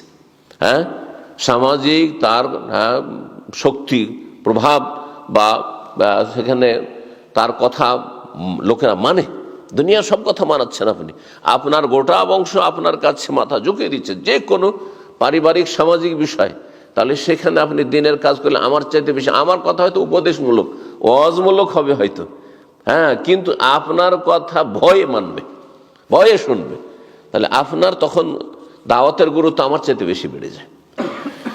এই জন্য বলছেন লেখক যে দাওয়া ইলাল্লাহর কাজ এবং ভালো কাজের উপদেশ দেওয়া, অন্যায় কাজে বাধা দেওয়ার ক্ষেত্রে ওই সমস্ত ওলামারা কাছাকাছি একমত যে এটি ফরজ ওয়াজিব কাজ, ফরজ ওয়াজিব কাজ। আলা কুল্লি মান ইসতাতা ইলা যালিকা সাবিলা, যতটা সম্ভব যার জন্য যতটা সম্ভব, আপনি যেই ভাষা জানেন সেই ভাষায়, আপনি যতগুলি মানুষের কাছে পৌঁছিতে পারছেন ততদূর পর্যন্ত, আমি যতদূর পর্যন্ত পৌঁছাইতে পারছি ততদূর পর্যন্ত, তো দাওয়ার কাজ হচ্ছে ফরজ। ওয়াকাদ নাকাল আল ইজমা আলা যালিকা গায়রু ওয়াহিদ মিন আহলিল ইলমি, অনেক ওলামায়ে কেরামগণ দাওয়ার কাজ যে ফরজ এর ওপর ইজমা ঐক্যমত বর্ণনা করেছেন। তার মানে কোনো ইখতিলাফি মাসলা নাই যে দাওয়ার কাজ ফরজ নয়, আমার জন্য সুন্নাত। ফরজ হলে তাহলে ছাড়লে কি হবে? তাহলে গুনাহ হবে না? তাহলে গুনাহ হবে। সুন্নত মনে করলে বলতেন যে সুন্নাত করলে নেকি পেতাম, করলাম না তো নেকি পেলাম না, হয়তো, তাই না? মুস্তাহাব না, মুস্তাহাব নয়। অনেক উলামায়ে কেরামগণ ইজমা বর্ণনা করেছেন, যেমন বলছে কান্নাওয়াবি, ইমাম নওয়াবী রাহিমাহুল্লাহ, ইমাম ইবনে আব্দুল বার এবং ইমাম কুরতুবী। ইমাম ইবনে আব্দুল বার, ইমাম কুরতুবী এরা স্পেন আন্দালুসের মানুষ ছিলেন, ওলামা ছিলেন। তো ইমাম নওয়াবী রাহিমাহুল্লাহ শারহ মুসলিমে তিনি বর্ণনা করেছেন 75 নম্বর হাদিসের ভাষ্যে এই কথাই বর্ণনা করেছেন যে দাওয়ার কাজ হচ্ছে ফরজ, এর উপর ইজমা তিনি নকল করেছেন, ঐক্যমত নকল করেছেন। দাওয়ার কাজ যখন ফরজ, তো ফরজ দুই ভাগে বিভক্ত, একটা হচ্ছে ফরজে আইন, আরেকটি হচ্ছে ফরজে কিফায়া। সংক্ষেপে বিষয়টি বলি, ফরজে আইন আমার উপর আপনার কখন হয়ে যাবে? যখন আমার ছাড়া এর সংশোধনের জন্য কোনো বিকল্প নেই। এমন জায়গায় আপনি আছেন, আমি না, ধরেন আপনারাই আছেন, এমন জায়গা আছেন যেখানে শুধু আপনি সেই অন্যায়টাকে দেখছেন যে অন্যায় কাজ হচ্ছে, অথবা সেখানে একটা ফরজ ওয়াজিব কাজ ছুটে যাচ্ছে, আপনারা ছাড়া কেউ জানছেন, আপনার সামনে চোখের সামনে এটা হচ্ছে, তখন আপনার উপর এই দাওয়াত দেওয়া কি ফরজে আইন, ফরজে আইন। তখন ফরজে কিফায়া কখন? যেমন এখন আমরা অনেকে আছি, এখানে একজন লোককে দেখছি বাম হাতে পান করছে, বাম হাতে পান করছে, বাম হাতে পান করা মাকরু নয়, কিন্তু নিষেধ, জায়েজ নয়, কারণ নবী সাল্লাল্লাহু আলাইহি ওয়াসাল্লাম ফাইন্নাশ শায়তানা ইয়াকুলু বিশমালি ওয়া ইয়াশরাবু বিশমালি, বাম হাতে পান আহার করে। এটিও দাঁড়িয়ে পেশাবের মতো অথবা দাঁড়িয়ে পান করার মতো নয়, কিন্তু এই অনেকে কিন্তু এই মশলাগুলোকে একরকম করে দেয়। তো যাই হোক, এখন আমাদের মধ্যে একজন বলা যথেষ্ট, জরুরি নয় যে সবাই মিলে এক বাক্যে বলতে হবে হ্যাঁ হ্যাঁ আপনি কি করছেন, হ্যাঁ, বা আমাকে বলতে হবে, জরুরি নয়। তবে যদি এমন মাসলা হয় যে মাসলা এলমের প্রয়োজন রয়েছে, মানে স্পষ্ট মাসলা নয়, হ্যাঁ, সেই ক্ষেত্রে কাব্যের আমল করুন। হাদিসে রয়েছে বড়কে সুযোগ দাও, বড়কে বলার জন্য সুযোগ দাও। যদি তিনি ছেড়ে দেন, ধরেন আমি নিজেকে নিয়ে ব্যস্ত, হ্যাঁ, নিজের মোবাইল নিয়ে ব্যস্ত, অথবা আমার আলোচনা নিয়ে ব্যস্ত, আর আপনি দেখছেন যে এই সাইডে বা বেশ কয়েকজন দেখছেন, তাহলে তখন আমার আশায় বসে থাকবেন না যে ওনাকে বলতে হবে, উনি বলছেন না, যে না, তখন ফরজে কিফায়া একজন বা দুইজন এই কাজটি করে দিলে সবার পক্ষ থেকে আদায় হয়ে গেল ফরজে কিফায়া। তাহলে দাওয়ার কাজ ফরজ হয় ফরজে কিফায়া, আর না হলে ফরজে আইন। যদি আপনার বাড়িতে, অনেক সময় দেখা যায় আপনার নিজের বাড়িতে ফরজ ওয়াজিব কাজ হচ্ছে, সাবালক ছেলেমেয়েরা সালাত পড়ছে না, তাহলে আমি দাওয়াত দিতে যাব না, আপনাকে দিতে হবে? আপনারও ফরজে আইন, আপনারও তখন ফরজে আইন। কিন্তু আপনার গ্রামে বেশ কিছু বেনামাজি রয়েছে, বেশ কিছু লোক শিরক বিদআতে জড়িয়ে রয়েছে, আর সেখানে বেশ কিছু ওলামাও রয়েছেন, আর সাধারণ মানুষরা রয়েছেন, পরহেজগার লোকেরা রয়েছেন। তাহলে সেখানে দু একজন যদি এই কাজটি করে দেয় তাহলে সবার পক্ষ থেকে আদায় হয়ে গেল, সবার পক্ষ থেকে আদায় হয়ে গেল। লেখক তারপরে বলতে চেয়েছেন যে কোরআন সুন্নাহর দলিল এর পক্ষে রয়েছে যে দাওয়ার কাজ ফরজ। আল্লাহ বলছে ওয়ালতাকুম মিনকুম উম্মাহ, তোমাদের মধ্যে একটি দল হতেই হবে, ইয়াদউনা ইলাল খায়র, যারা কল্যাণের দিকে আহ্বান করবে, ওয়া ইয়ামুরুনা বিল মারুফ, ভালো কাজের উপদেশ দেবে, অন্যায় কাজে বাধা দেবে। সূরা আলে ইমরান আয়াত 104। আল্লাহ রাব্বুল বলছেন যে এইটি হচ্ছে আমার রাস্তা, নবীকে বলছেন যে কুল, হে নবী বলে দাও যে এইটাই হচ্ছে আমার রাস্তা। তো নবীর রাস্তা মানে নবীর রাস্তার অনুসরণ করা ফরজ, নবীর রাস্তার অনুসরণ করা ফরজ। দাওয়া ইল্লাহ হচ্ছে নবীর রাস্তা। এই জন্য ইমাম ইবনুল আরবি আল মালিকি রাহিমাহুল্লাহ আহকামুল কোরআনে এই বিষয়টি বলেছেন, দাওয়াতের ফরজ হওয়ার বিষয়টি। আর ইমাম ইবনে তাইমিয়া রাহিমাহুল্লাহ, ইবনুল কাইয়িম, ইমাম শাওকানি, তারা দাওয়াতের কাজে ফরজ এর জন্য দলিল হিসাবে এই আয়াতটি পেশ করেছেন, কুল হাযিহি সাবিলি আদউ ইলাল্লাহি আলা বাসীরাতিন আনা ওয়া মান ইত্তাবা'আনি ওয়া সুবহানাল্লাহি ওয়া মা আনা মিনাল মুশরিকিন। আর তারপরে তারা বলছেন যে হাক্কুন আলা কুল্লি মান ইত্তাবাহু আন ইয়াদউয়া ইলা মা দাআ ইলাইহি। হাক্কুন মানে ফরজুন, হক হচ্ছে মানে ফরজ হচ্ছে, এটি আমার উপরে হক মানে কি, আমার উপরে এটি আবশ্যক। আবশ্যক হচ্ছে আলা কুল্লি মান ইত্তাবাহু, প্রত্যেক এমন মুসলিমের উপর যেই মুসলিম নবী সাল্লাল্লাহু আলাইহি ওয়াসাল্লামের অনুসারী, আর আমরা সবাই রাসূলের অনুসারী। সুতরাং আমাদের ওপর আবশ্যক হচ্ছে ইয়াদুয়া ইলা মা দা ইলাইহি, যেই পথে দাওয়াত দিয়েছে রাসূলুল্লাহ সাল্লাল্লাহু আলাইহি ওয়াসাল্লাম, সেই পথের দিকে আমরা দাওয়াত দেব।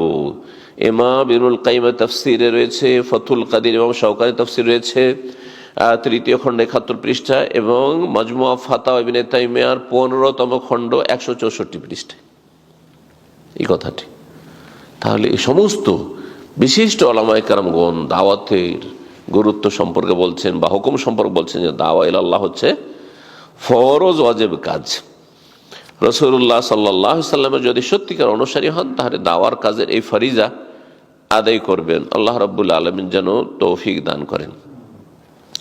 আরেকটি কথা এখানে গুরুত্বপূর্ণ কথা উল্লেখ করেছেন, তা হচ্ছে যে 5 ওয়াক্ত সালাতের গুরুত্ব, যাকাতের গুরুত্ব এবং আল্লাহ রসুলের আনুগত্যের গুরুত্ব। কত গুরুত্ব, তাই না? ইয়া আইয়ুহাল্লাযীনা আমানু আতিউল্লাহ ওয়া আতিউর রাসূল, ঠিক না? আল্লাহ রসুল আনুগত্য করো। 5 ওয়াক্ত সালাত ঈমান এবং কুফরের মাঝে পার্থক্যকারী। যাকাত কত গুরুত্বপূর্ণ, ইসলামের পিলার, এগুলো হচ্ছে আরকানে ইসলাম। তারপর আল্লাহ রাব্বুল আলামিন তার আগে, নামাজের আগে আর তারপর যাকাতের আগে বর্ণনা করছেন দাওয়া ইলাল্লাহর কথা। সূরা তাওবা আয়াত 71 বলছেন ওয়াল মুমিনুনা ওয়াল মুমিনাতু বাযুহুম আউলিয়া বায, একটু আগে বললাম মুমিনরা, মুমিন পুরুষ মুমিন নারী একে অপরের বন্ধু, আপনজন। ইয়ামুরুনা বিল মারুফ, ভালো কাজের উপদেশ দেবে, ওয়া ইয়ানহাউনা আনিল মুনকার, অন্যায় কাজে বাধা দেবে, মানে দাওয়া ইলাল্লাহর কাজ করবে। আগে দাওয়া ইলাল্লাহর কথা, দাওয়াতি কাজের কথা বর্ণনা করছেন। তারপরে বলছেন আল্লাহ যে ওয়া ইউকিমুনাস সালাত, সালাত কায়েম করবে, ওয়া ইউতুনাজ যাকাতা, যাকাত দেবে, ওয়া ইউতিউনা আল্লাহ ওয়া রাসূল, এবং আল্লাহ রাসূলের আনুগত্য করবে। উলাইকা সায়ারহামুহুল্লাহ, ওদের ওপরে আল্লাহ রহমত বর্ষণ করবেন। আল্লাহর রহমত পেতে হলে তাহলে দাওয়ার কাজ দেখেন 1 নম্বরে দাওয়ার কাজ। কারণ দাওয়াত নেই তার মানে নামাজ কোত্থেকে শিখবে মানুষ, নামাজ আসবে কোত্থেকে, নামাজের সংখ্যা কোত্থেকে হবে? দাওয়া নেই তাহলে যাকাত দেবে কি করে? যাকাত জানেই না তো। সুতরাং দাওয়াতি কাজ আগে। এই আয়াতে দাওয়ার কথা আগে বর্ণনা করে আল্লাহ রাব্বুল আলামিন দাওয়ার গুরুত্ব দেখিয়েছেন। সূরা আলে ইমরান আয়াত 110-এ প্রথমে এই আয়াতটি বলেছিলাম যে এই জাতি যে শ্রেষ্ঠ, এই জাতির 3টি বৈশিষ্ট্য রয়েছে। তা'মুরুনা বিল মারুফ, ভালো কাজের উপদেশ দাও, অন্যায় কাজে বাধা দেওয়া, ও তু'মিনুনা বিল্লাহ, ঈমান বিল্লাহ, ঈমান যদি না থাকে তাহলে কাফের, স্থায়ী জাহান্নামী, তাই না? তাকে আল্লাহ 3 নম্বরে বর্ণনা করছেন। 1 নম্বর 2 নম্বরে আমর বিল মারুফ, ভালো কাজের উপদেশ দেওয়া, অন্যায় কাজে বাধা দেওয়া। এটা দিয়ে গুরুত্ব দেখানো হয়েছে যে দাওয়ার কাজ কত গুরুত্বপূর্ণ। তাই বলছেন কাইফা কাদ্দামাল্লাহুল আমরা বিল মারুফ ওয়ান নাহয়িল মুনকার আল ঈমান বিল্লাহ ওয়াস সালাত ওয়াজ যাকাত, সালাত যাকাতের আগে এবং ঈমান বিল্লাহর আগে, আল্লাহর প্রতি ঈমানের আগে ভালো কাজের উপদেশ দেওয়া, অন্যায় কাজে বাধা দেওয়াকে আল্লাহ কিভাবে আগে বর্ণনা করেছেন চিন্তা করুন। কেন? ওয়াযালিকা লিআহমিয়াতি ওয়ালিতানবিহ আলাইহি, এর গুরুত্ব দেখানোর জন্য এবং সতর্ক সাবধান করার জন্য এই বিষয়টিতে। অনেকে মনে করছেন আমি তো নামাজ রোজা করি। আমরা অনেক শিক্ষিত মানুষকে দেখেছি যে দুনিয়ার বেশ শিক্ষিত আর ভালো পেশায় কাজ করছেন, আসেন ইসলামিক সেন্টারে আসেন, আলহামদুলিল্লাহ নামাজ রোজা করছি। জবাব আলহামদুলিল্লাহ নামাজটা পড়ি, হ্যাঁ নামাজ রোজা করছি। তা নামাজ রোজাকে আপনি গুরুত্ব দিচ্ছেন কিন্তু দাওয়া ইলাল্লাহর কাজে সামান্য অংশ নিতে চাইছেন না। না আপনি শিখছেন না কাউকে শিখাচ্ছেন, কোনো অংশ নেই আপনার। যাতে করে এমন না হয় সেই জন্য আল্লাহ রাব্বুল আলামিন দাওয়ার কথা আগে বর্ণনা করেছেন সতর্ক করার জন্য। কারণ এটি হচ্ছে এই উম্মতের বৈশিষ্ট্য, এই উম্মতের বৈশিষ্ট্য। দেখেন অন্য অন্য উম্মতগুলি যে নামকে অস্ত উম্মত আছে, তাদের ধর্মের সাথে সম্পৃক্ততা আপনারা ভালো বুঝছেন বিষয়টি, তাই না? তারা নামে শুধু অমুক ধর্ম অবলম্বী, কিন্তু দেখা যাচ্ছে যে তাদের প্রায় সবগুলি হচ্ছে নাস্তিক, মোল্লাদ, আল্লাহ পরকাল কোনো কিছু বিশ্বাস নেই, কোনো কিছু নেই। ধর্ম একটা তাদের একটা শুধু কি সিম্বল, বাস বাস সাইনবোর্ড, কিচ্ছু নেই। কিন্তু মুসলিম না, মুসলিমদের মধ্যে আলহামদুলিল্লাহ এখনো বাকিয়াত খের, এখনো কল্যাণ আছে যে আলহামদুলিল্লাহ সত্যিকারের মুসলিম আছে আর দিন ইসলামের চর্চা করছে, যথেষ্ট চর্চা হচ্ছে আলহামদুলিল্লাহ। তো এটা কিসের বরকতে? দাওয়া ইলাল্লাহর বরকতে, দাওয়া ইলাল্লাহর বরকতে। কিছু হাদিস থেকে উলামায়ে কেরাম দলিল পেশ করেছেন দাওয়ার কাজ যে ফরজ এ বিষয়ে। সহিহ বুখারীর হাদিস, বাল্লিগু আন্নী ওয়ালাউ আয়া, আমার পক্ষ থেকে পৌঁছে দাও, যদিও একটি আয়াত, মানে একটি মাসলা। এখানে আয়াত মানে শুধু আয়াত না যে আয়াত পৌঁছাবেন আর হাদিস পৌঁছাবেন না, যে কোনো একটা শরীয়তের মাসলা, একটি মাসলা, একটি সুন্নাহর কথা, একটি ফরজের কথা, একটি ওয়াজিবের কথা, এটি বিদআত, হ্যাঁ এটি শিরক, এই যে তাবিজ বাঁধা শিরক, এই কথায় পৌঁছে দাও। ওলাও আয়া, এটি মাসলা। আয়াত মানে নিদর্শন, এটা আয়াতে শারঈ।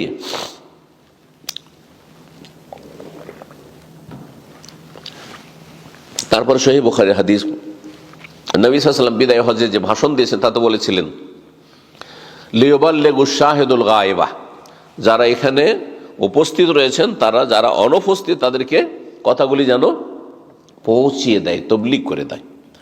যখন তবলিগের শব্দটি আসলো তখন এটাও বলে দেওয়া ভালো যে দাওয়া ইলাল্লাহর অপর নাম হচ্ছে তবলিগ, কিন্তু তবলিগটা কিসের হইতে হবে? বাল্লিগ মা উনজিলা ইলাইকা মির রাব্বিক, রবের পক্ষ থেকে যা নাযিল হয়েছে। রবের পক্ষ থেকে কি নাযিল হয়েছে? হ্যাঁ হ্যাঁ ওহী, ওহীর কথা, কোরআন এবং সুন্নাহর কথা পৌঁছা, কোরআন সুন্নাহর কথা পৌঁছা। আর কোরআন সুন্নাহয় মৌলিক বিষয় হচ্ছে আকীদা, তাওহীদ। শুধু আকীদার কথা আগে পৌঁছাইতে হবে, তাওহীদের কথা পৌঁছাইতে হবে, সুন্নাহর কথা পৌঁছাইতে হবে। এক আল্লাহর রাস্তা দেখাতে, এক রসুলের রাস্তা দেখাতে হবে। তারপরে তখন আপনি ফাজাইলে বয়ান করেন আপনি, তারপরে তখন মানুষকে তো আপনি আপনি ভয়ভীতি দেখান আপনি, কিন্তু আপনি শুধু ফাজাইলে সীমিত রাখবেন, হ্যাঁ, আর তারপরে জাল জয়ফের ফাজাইলে ছড়াছড়ি থাকবে আর ওর নাম তবলিগ দিবেন, আর সেটা বিশেষ পদ্ধতিতে না, এটা তখন সুন্নতের খেলাফ চলে গেলেন আপনি, তখন সুন্নতের খেলাফ চলে গেলেন। কিন্তু তবলিগ শব্দটি কোরআনে কারিমের শব্দ। ইয়া আইয়ুহার রাসূল বাল্লিগ মা উনজিলা ইলাইক, হে রাসূল বাল্লিগ, পৌঁছে দাও, তবলিগ করো। কিন্তু কিসের? মা উনজিলা, যা নাজিল হয়েছে, যা নাজিল করা হয়েছে। বাল্লিগু আন্নি, আমার পক্ষ থেকে পৌঁছে দাও। মুরব্বীদের কথা পৌঁছাতে বলেনি, কার কথা পৌঁছাতে বলানো হয়েছে? বাল্লিগু আন্নি, আমার তরফ থেকে রসুলের কথা পৌঁছে দাও। বলো আয়া লিয়ুবাল্লিগু শাহিদুল গায়ব, আমি যে কথাগুলি বললাম এই হজের ময়দানে, সেগুলি যারা উপস্থিত রয়েছে, যারা অনুপস্থিত তাদেরকে পৌঁছে দাও। সহিহ মুসলিমের হাদিস এটিও দাওয়ার কাজ যে ওয়াজিবের দলিল। মান রাআ মিনকুম মুনকারান ফালিয়ুগাইয়িরহু বিয়াদিহি, কেউ যদি অন্যায় কাজ দেখে তাহলে বল প্রয়োগ করে বাধা দেবে। সেটা যদি সম্ভব নয় কথার দ্বারা, কখন সম্ভব নয়? আপনার অধীনে তারা না, আপনার গ্রামের মানুষ, দেশের মানুষ, কিন্তু আপনার অধীনস্থ আপনার ছেলে মেয়ে, তাহলে বল প্রয়োগ করার অধিকার আছে। যদি বল প্রয়োগ করাতে ক্ষতির দিক না থাকে, কারণ আপনারা যেহেতু থাকছেন পশ্চিমা দেশে, সেখানে আপনাকে সেখানকার পরিস্থিতি আপনাকে বুঝতে হবে। কিন্তু যেটা শরীয়তের বিষয় সেটা বলছি, রাষ্ট্রীয় ক্ষমতায় আছে, হ্যাঁ আপনার ক্ষমতা আপনার হাতে আছে, তখন বল প্রয়োগ করার অধিকার আছে। কিন্তু শারআন বল প্রয়োগ করার অধিকার আমার আপনাদের উপর নাই। এটা লোক নামাজ পড়ে না, বল প্রয়োগের অধিকার আছে।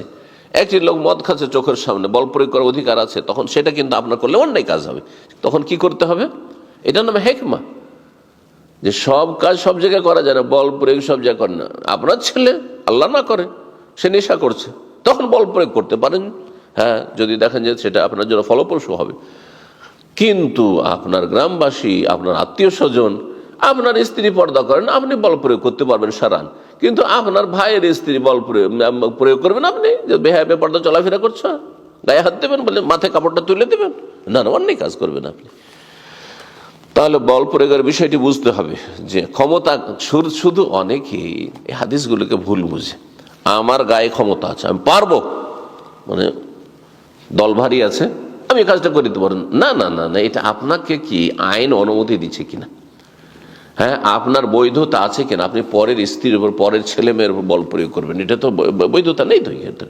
সেই ক্ষেত্রে হ্যাঁ, জবান ব্যবহার করবেন দ্বিতীয় স্তরে, ফাবিলিসান নেই, কথার দ্বারা ভালো উপদেশ দিই। এমন যদি খারাপ পরিবেশ হয় সেখানে মুখ খোলাও সম্ভব না, তাহলে অন্তর থেকে ঘৃণা করে প্রতিবাদ জানানো, জি, তাহলে দাওয়ার কাজ করবেন। অন্তর থেকে ঘৃণা করাও দাওয়াতের কাজ। অন্তর থেকে ঘৃণা করছেন মানে তাদের কাছে বসবেন না আপনি। ধরেন একটা লোক সিগারেট পান করছে আর আপনি তার সাথে বসে বসে গল্প করছেন, তাহলে অন্তর থেকে ঘৃণা করছেন না আপনি। তাহলে এই ক্ষেত্রে ওলামারা বলছেন আপনি সেখান থেকে উঠে চলে যান, অথবা যাচ্ছেন কোনো কাজে তার কাছে গিয়েছেন, আর সে নেশা করছে অথবা সিগারেট পান করছে, হ্যাঁ, বা হারাম কাজ করছে, আপনি চলে যান, একটু পরে আসছি, পরে আপনি আসেন, যখন দেখছেন যে গুনাহের নাই তখন। কিন্তু সে গুনাহ করতে আছে আর আপনি আপনার গরজ পুরা করতে আছে, যথাসাধ্য এড়িয়ে চলবেন এরকম গজবের মজলিসকে, আল্লাহর ক্রোধের মজলিসকে, যেখানে গুনাহ হচ্ছে মানে আল্লাহর গজব হচ্ছে, সেখানে ক্রোধ হচ্ছে, নামছে, সেই জায়গা থেকে আপনি দূরে থাকার চেষ্টা করবেন। ইমাম ইবনে তাইমিয়া রাহিমাহুল্লাহ বলছেন, ওয়াকুল্লু ওয়াহিদিন মিনাল উম্মতি ইয়াজিবু আলাইহি ইয়াকুমা মিনাদ দাওয়াত বিমা ইয়াকদিরু আলাইহি, এই উম্মতের প্রত্যেক ব্যক্তি যেন দাওয়াতের কাজ করে যতটা তার পক্ষে সম্ভব। ইযা লাম ইয়াকুম বিহি গায়রুহু, অন্য কেউ যদি না করে, এখন আমি করি না আর কেউ করে না, সেজন্য আপনি করবেন না, কেউ করছে না, আমাকে করতে হবে। ফামা কামা বিহি গায়রুহু সাকাত আনহু, অন্যরা যদি করে, অন্যরা করলো, তাহলে যথেষ্ট হয়ে গেছে। সবাইকে বলতে হবে, হ্যাঁ, না না। তারপর দাওয়ার কাজ শুধু বক্তব্য সীমিত নয়, এটা একটি কথা মনে রাখেন, কারণ অনেকে মনে করে দাওয়াত মানে কি আমি তো বক্তব্য দিতে পারি না। দাওয়ার কাজ মানে ইসলামিক বই পুস্তক লেখা না, এটা সীমিত নয়, এটা একটি দাওয়াতের কাজ। দাওয়ার কাজ আপনি একটা ভালো কথা ব্যক্তি পর্যায়ে, ইনফেরাদি দাওয়াত যেটা বলা হচ্ছে, সমষ্টিগত ভাই একসাথে জমা করে নয়, একজনকে একটি কথা বললে ভালো উপদেশ, এটি দাওয়ার কাজ আপনার। একজনকে একটি অন্যায় কাজ, গুনার কাজ ছাড়তে আপনি উপদেশ দিলেন ভালোভাবে, এটি আপনার দাওয়াতের কাজ। জি, তো এইভাবে তিনি বলছেন কেউ যদি আদায় করে দেয় তাহলে সেটা সবার পক্ষ থেকে আদায় হয়ে গেল। ওমা আজিজ আনহু ইউতালাবহি, যদি কেউ না করতে পারে তাহলে অপারগ হয়, তাহলে সেটার মোতালাবা করা হবে যে এটা করুন। আম্মা মা লাম ইয়াকুম বিহি গায়রুহু ওয়া কাদিরুন আলাইহি ফাআলাইহি ইয়াকুমা বিহি, যদি কোনো কাজ করতে সক্ষম হয় দাওয়ার কাজ আর না করে, তাহলে তখন আপনার ফরজ হয়ে যাবে। আপনারা কেউ ওই কাজটি করবেন না, একজন শুধু ভালো মানুষ সেই কাজটি করতে পারবে, বাকি আপনারা করছেন না, করতে পারবেন কিন্তু করছেন না, তখন ওই এক ব্যক্তির জন্য জরুরি যে সেই ব্যক্তি অবশ্যই করবে। তারপরে তিনি বলছেন ওয়াকাদ তাবায়্যানা বিহাযা, এইসব আলোচনা, বিস্তারিত আলোচনা করার পর বলছেন এর দ্বারা সুস্পষ্ট হলো আন্না দাওয়াত ইরতাজিবু আলা কুল্লি মুসলিমিন, প্রত্যেক মুসলিমের জন্য দাওয়া ইলাল্লাহর কাজ করা ফরজ। লাকিন্নাহা ফারজুন আলাল কিফায়া, তবে এটি ফরজে কিফায়া। ওয়া ইন্নামা ইয়াজিবু আলা রাজুলিল মুআয়্যান মিন যালিকা মা ইয়াকদিরু আলাইহি ইযা লাম ইয়াকুম বিহি গায়রুহু, কখন ফরজে আইন হয়ে যাবে, ওয়াজিব আইনি হয়ে যাবে না, প্রত্যেক ব্যক্তির উপর ফরজ হয়ে যাবে যখন দেখছেন যে আর কেউ করছে না এই কাজটি, তখন আপনার ফরজ আইন হয়ে গেছে। কিন্তু যদি কিছু লোক করে তাহলে সবার পক্ষ থেকে আদায় করবে। ঠিক জানাজার সালাতে যেমন বুঝছেন, 5 জন আপনার মেম্বার আছে বাড়িতে, সদস্য, তার মধ্যে 2-3 জন গেলেন জানাজার সালাতে, সবার পক্ষ থেকে আদায় হয়ে গেল। কিন্তু যদি কেউ না যান গ্রামবাসী, তাহলে সবাই গুনাহগার হবে, ঠিক ওই রকম। ইমাম ইবনুল কাইয়িম রাহিমাহুল্লাহ বলছেন মিফতাহ দারিস সাআদা, এই ইবনে তাইমিয়ার কথাটি রয়েছে 15তম খণ্ড 166 পৃষ্ঠায়। আর ইবনুল কাইয়িম রাহিমাহুল্লাহর কথাটি এখানে বলছেন তিনি মিফতাহ দারিস সাআদা 2য় খণ্ড 318 পৃষ্ঠা, ইন্না হাজাতান নাস ইলা দাওয়াতি ওয়াল ইলমি আশাদ্দু মিন হাজাতি মিনাত তা'আমি ওয়াশ শারাব। মানুষের দাওয়াতের প্রয়োজন মানুষের খাবার এবং পানির চাইতে বেশি। কারণ মানুষ যদি ক্ষুধার্ত হয় তারপরেও 2-4-10 দিন বাঁচবে, পিপাসাও কিছু সময় তো বরদাস্ত করতে পারবে, তাই না? এক এক দিন এক এক বেলা। আচ্ছা, তারপরে যদি মারা যায়, পিপাসিত মারা যায় তো মারাই গেল, ঠিক না? ক্ষুধার্ত হয়ে মারা গেল, জান্নাত থেকে তো বঞ্চিত হবে না। খাবার নেই, পানি নেই, কিছু নেই, সেজন্য অনাহারে মারা গেল। আল্লাহ না করে এরকম পরিস্থিতি কোনো মুসলিম ভাই বোনের হয়। যদি এমনটা হয় তাহলে জান্নাত তো হারিয়ে যায়নি, বরং শাহাদাতের মর্যাদা হইতে পাবে, ভালো মানুষ হল, ঠিক কিনা? কিন্তু যদি দাওয়ার কাজ না হয়, যার ফলে ফরজ অজেব কাজ আদায় হয় না, শিরকের ধর্মকর্ম করা হচ্ছে, অথবা বেদিন নাস্তিক হয়ে যাচ্ছে মুসলিম সমাজের ছেলে মেয়েরা, যদি এমনটা হয় তাহলে পরিণামটা কি? পরিণাম জাহান্নাম, স্থায়ী জাহান্নাম বা অস্থায়ী জাহান্নাম, তার বিভিন্ন পাপ কাবিরা গুনার কারণে। তাহলে খাবার এবং পানীয়র চাইতে বেশি মানুষের প্রয়োজন কিসের? ইলা দাওয়াতে ওয়াল ইলম, দ্বীনের দাওয়াতের এবং ইসলামের জ্ঞান অর্জনের।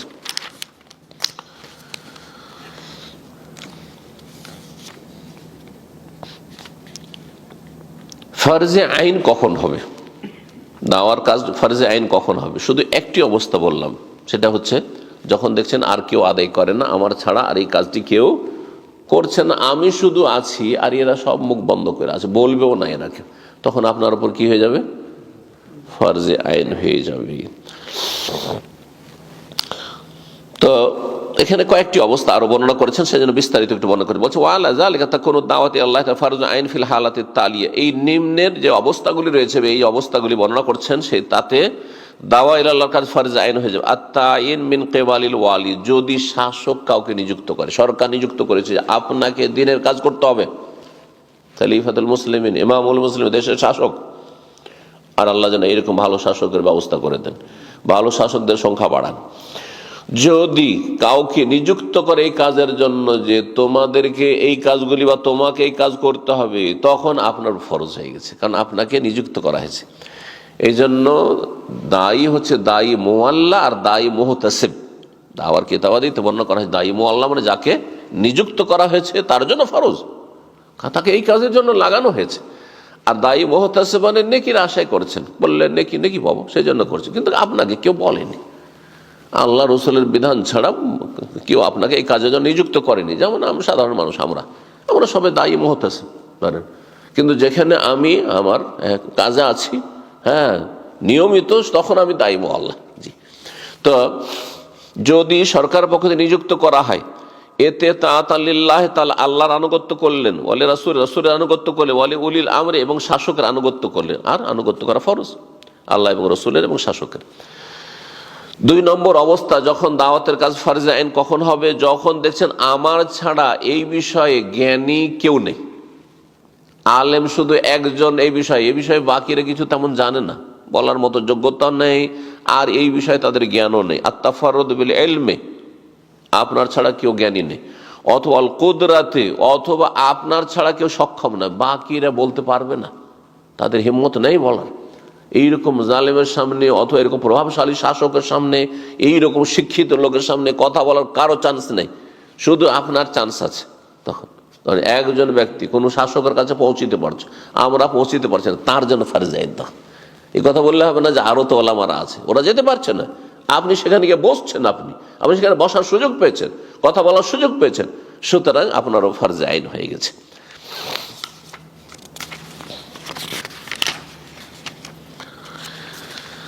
তৃতীয় অবস্থা যখন ফরজে আইন হয়ে যাবে, বলছেন এটি খুব গুরুত্বপূর্ণ, বলছেন তাগায়্যুরুল আহওয়াল ওয়া কিল্লাতুদ দুআত ওয়া কাসরাতুল মুনকারাত ওয়া গালবাতুল জাহল। আর এটি হচ্ছে বর্তমান মুসলিম বিশ্বের অবস্থা। অমুসলিম দেশে থাকেন আর মুসলিম দেশে থাকেন, মুসলিম সমাজের অবস্থা, তাগায়্যুর অবস্থার পরিবর্তন। এক সময় ছিল যে নামাজিদের সংখ্যা বেশি, ভালো মানুষের সংখ্যা বেশি সালাফদের যুগে, তাই না? এখন সবই খারাপ, অল্প কিছু ভালো মানুষ। অবস্থার কত একটা পরিবর্তন এসেছে। কিল্লাতুদ দুআ, দায়ীদের সংখ্যার স্বল্পতা। কোথায় দাওয়াতি কাজ করার? 1000 জনের জন্য একজন দাওয়াতি কাজের লোক খুঁজে পাওয়া যায় না। লক্ষ লক্ষ মানুষের জন্য একজন কোরআন সুন্নাহর দায়ী খুঁজে পাওয়া যায় না। যখন দায়ীদের সংখ্যা গোটা গ্রাম গোটা এলাকায় কেউ দিনের কথা বলনেওয়ালা নেই, খুব বেশি তো দাড়ি টুপি আছে, মুসল্লি নামাজ পড়ে চলে আসে, কেউ কাউকে কোনো কথা বলছে না। নিজের ঘরে বিভিন্ন কাবিরা গুনাহ, প্রকাশ্য কাবিরা গুনাহ হচ্ছে, কিন্তু কিছুই বলছে না মুরব্বী। এইরকম অবস্থা যখন তৈরি হবে, দায়ীদের অভাব যখন দেখা দিবে, তখন ফরজ আইন হয়ে যাবে। যখনই কোনো অন্যায় দেখছেন বা ফরজ ওয়াজিব কাজ হচ্ছে না, তখন আপনারও ফরজ। কাসরাতুল মুনকারাত, পাপ অনেক বেশি বেড়ে গেছে, অনেক বেশি পাপ সমাজে, পাপ আর প্রকাশ্যে পাপ হচ্ছে, আর বহুমুখী পাপ হচ্ছে। আকীদার পাপ, ইবাদতে ঘাটতির পাপ, আর হারাম নাজায়েজে লিপ্ত মানুষ বেদিনী ব্যাপক আকার ধারণ করেছে, তখন ফরজে আইন হয়ে গেছে প্রত্যেকের উপর, তখন ফরজ।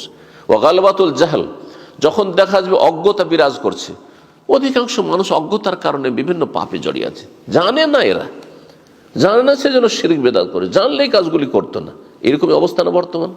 সুতরাং এই সময়গুলিতে কি হয়ে যাবে? ফরজে আইন হয়ে যাবে। শাইখ ইবনে বাজ রাহিমাহুল্লাহ বলছেন, ফাইন দা কিল্লাতিদ দুআতে, যখন দেখবে দায়ীদের সংখ্যা খুবই কম, ওয়াইন দা কাসরাতিল মুনকারাত, পাপ অনেক বেশি বেড়ে গেছে, ওয়াইন দা গালবাতিল জাহাল, আর যখন অজ্ঞতা বেশি বিরাজ করছে, ব্যাপক আকার ধারণ করেছে, কাহালেনাল ইয়ম, তিনি তার জামানার কথা বলছেন, আজকে থেকে 40 বছর আগে, 30 বছর আগে, 50 বছর আগের কথা বলছেন তিনি, যেমন বর্তমান যুগে, তাও তিনি আরব দেশের কথা বলছেন। চিন্তা করুন আপনি, কাহালেনাল, যেমন আজকের অবস্থা আমাদের, তখন দাওয়াত ফরজ আইনি, তখন ফরজে আইন দাওয়ার কাজ হয়ে যাবে। আলা কুল্লি আহাদ, প্রত্যেক মুসলিমের ওপর, বেহাসবে তাকাতেহি, তার সাধ্য অনুযায়ী, ক্ষমতা অনুযায়ী। মজমুল ফাতাওয়া প্রথম খণ্ড 332 পৃষ্ঠা। কথা অনেক লম্বা হয়ে গেছে, আর আমার মনে হয় এখানে ক্ষান্ত করে ভালো হবে নাকি? হ্যাঁ, কি মনে করেন? যথেষ্ট হয়ে গেছে আলহামদুলিল্লাহ। আর ইনশাআল্লাহ তাআলা বাকি তো আর একটি সেশন আছে, ইনশাআল্লাহ আমরা জোহর পরে বসবো, তখন দাওয়াতের বিভিন্ন বিষয় নিয়ে আরো ইনশাআল্লাহ তাআলা আলোচনা করব। আল্লাহ রাব্বুল আলামিন যেন কবুল করেন, তৌফিক দান করেন। জাযাকুমুল্লাহ খাইরান ওয়া বারাকাল্লাহু ফিকুম। এই সকালবেলা কারো বিশ্রামের সময়, কারো কাজের সময়, আর অনেকের ঘুম অসম্পূর্ণ, আজকালকার জামানা যেটাতে ঘুম অসম্পূর্ণ, এসব কুরবানি করে যে বসে আছেন, আল্লাহ যেন এটা কবুল করেন, এবং আপনাদেরকে আল্লাহ যেন সার্বিক সুস্থতা দান করেন, মানসিক, শারীরিক, পারিবারিক সব দিক থেকে সুখ শান্তি এবং সুস্থতা দান করেন, হেফাজতে রাখেন। বিশেষভাবে দোয়া করি আপনাদের জন্য। আল্লাহ রাব্বুল আলামিন এই সময় যেসব ভাই বোনেরা দিন শিখছেন এবং দিনের প্রতি আমল করার চেষ্টা করছেন প্রতিকূল অবস্থায়, আর এই সব পরিবেশে দিন পালনের যে চেষ্টা, এটি একটি বড় মুজাহাদা, জিহাদ, এটি গুরুত্বপূর্ণ জিহাদ। আল্লাহ যেন দিনের উপর কায়েম রাখেন, প্রতিষ্ঠিত রাখেন, এবং দিন পালন করা সহজ করেন, এবং ছেলে মেয়েদের ইমানি ইসলামী তরবিয়তকে আল্লাহ যেন সহজ করে দেন, এবং আল্লাহ রাব্বুল আমাদেরকে খাস রহমত দিয়ে যেন ঢেকে নেন, জান্নাতুল ফিরদৌস দান করেন, জাহান্নামের আযাব থেকে রক্ষা করেন, উপকারী জ্ঞান দান করেন, নেক আমলে তৌফিক দান করেন, তার শুকরিয়া আদায়ের তৌফিক দান করেন। জাযাকুমুল্লাহ খাইর। ওয়া সাল্লাল্লাহু আলা নবিয়িনা মুহাম্মদ ওয়া আলা আলিহি ওয়া সাহবিহি আজমাইন।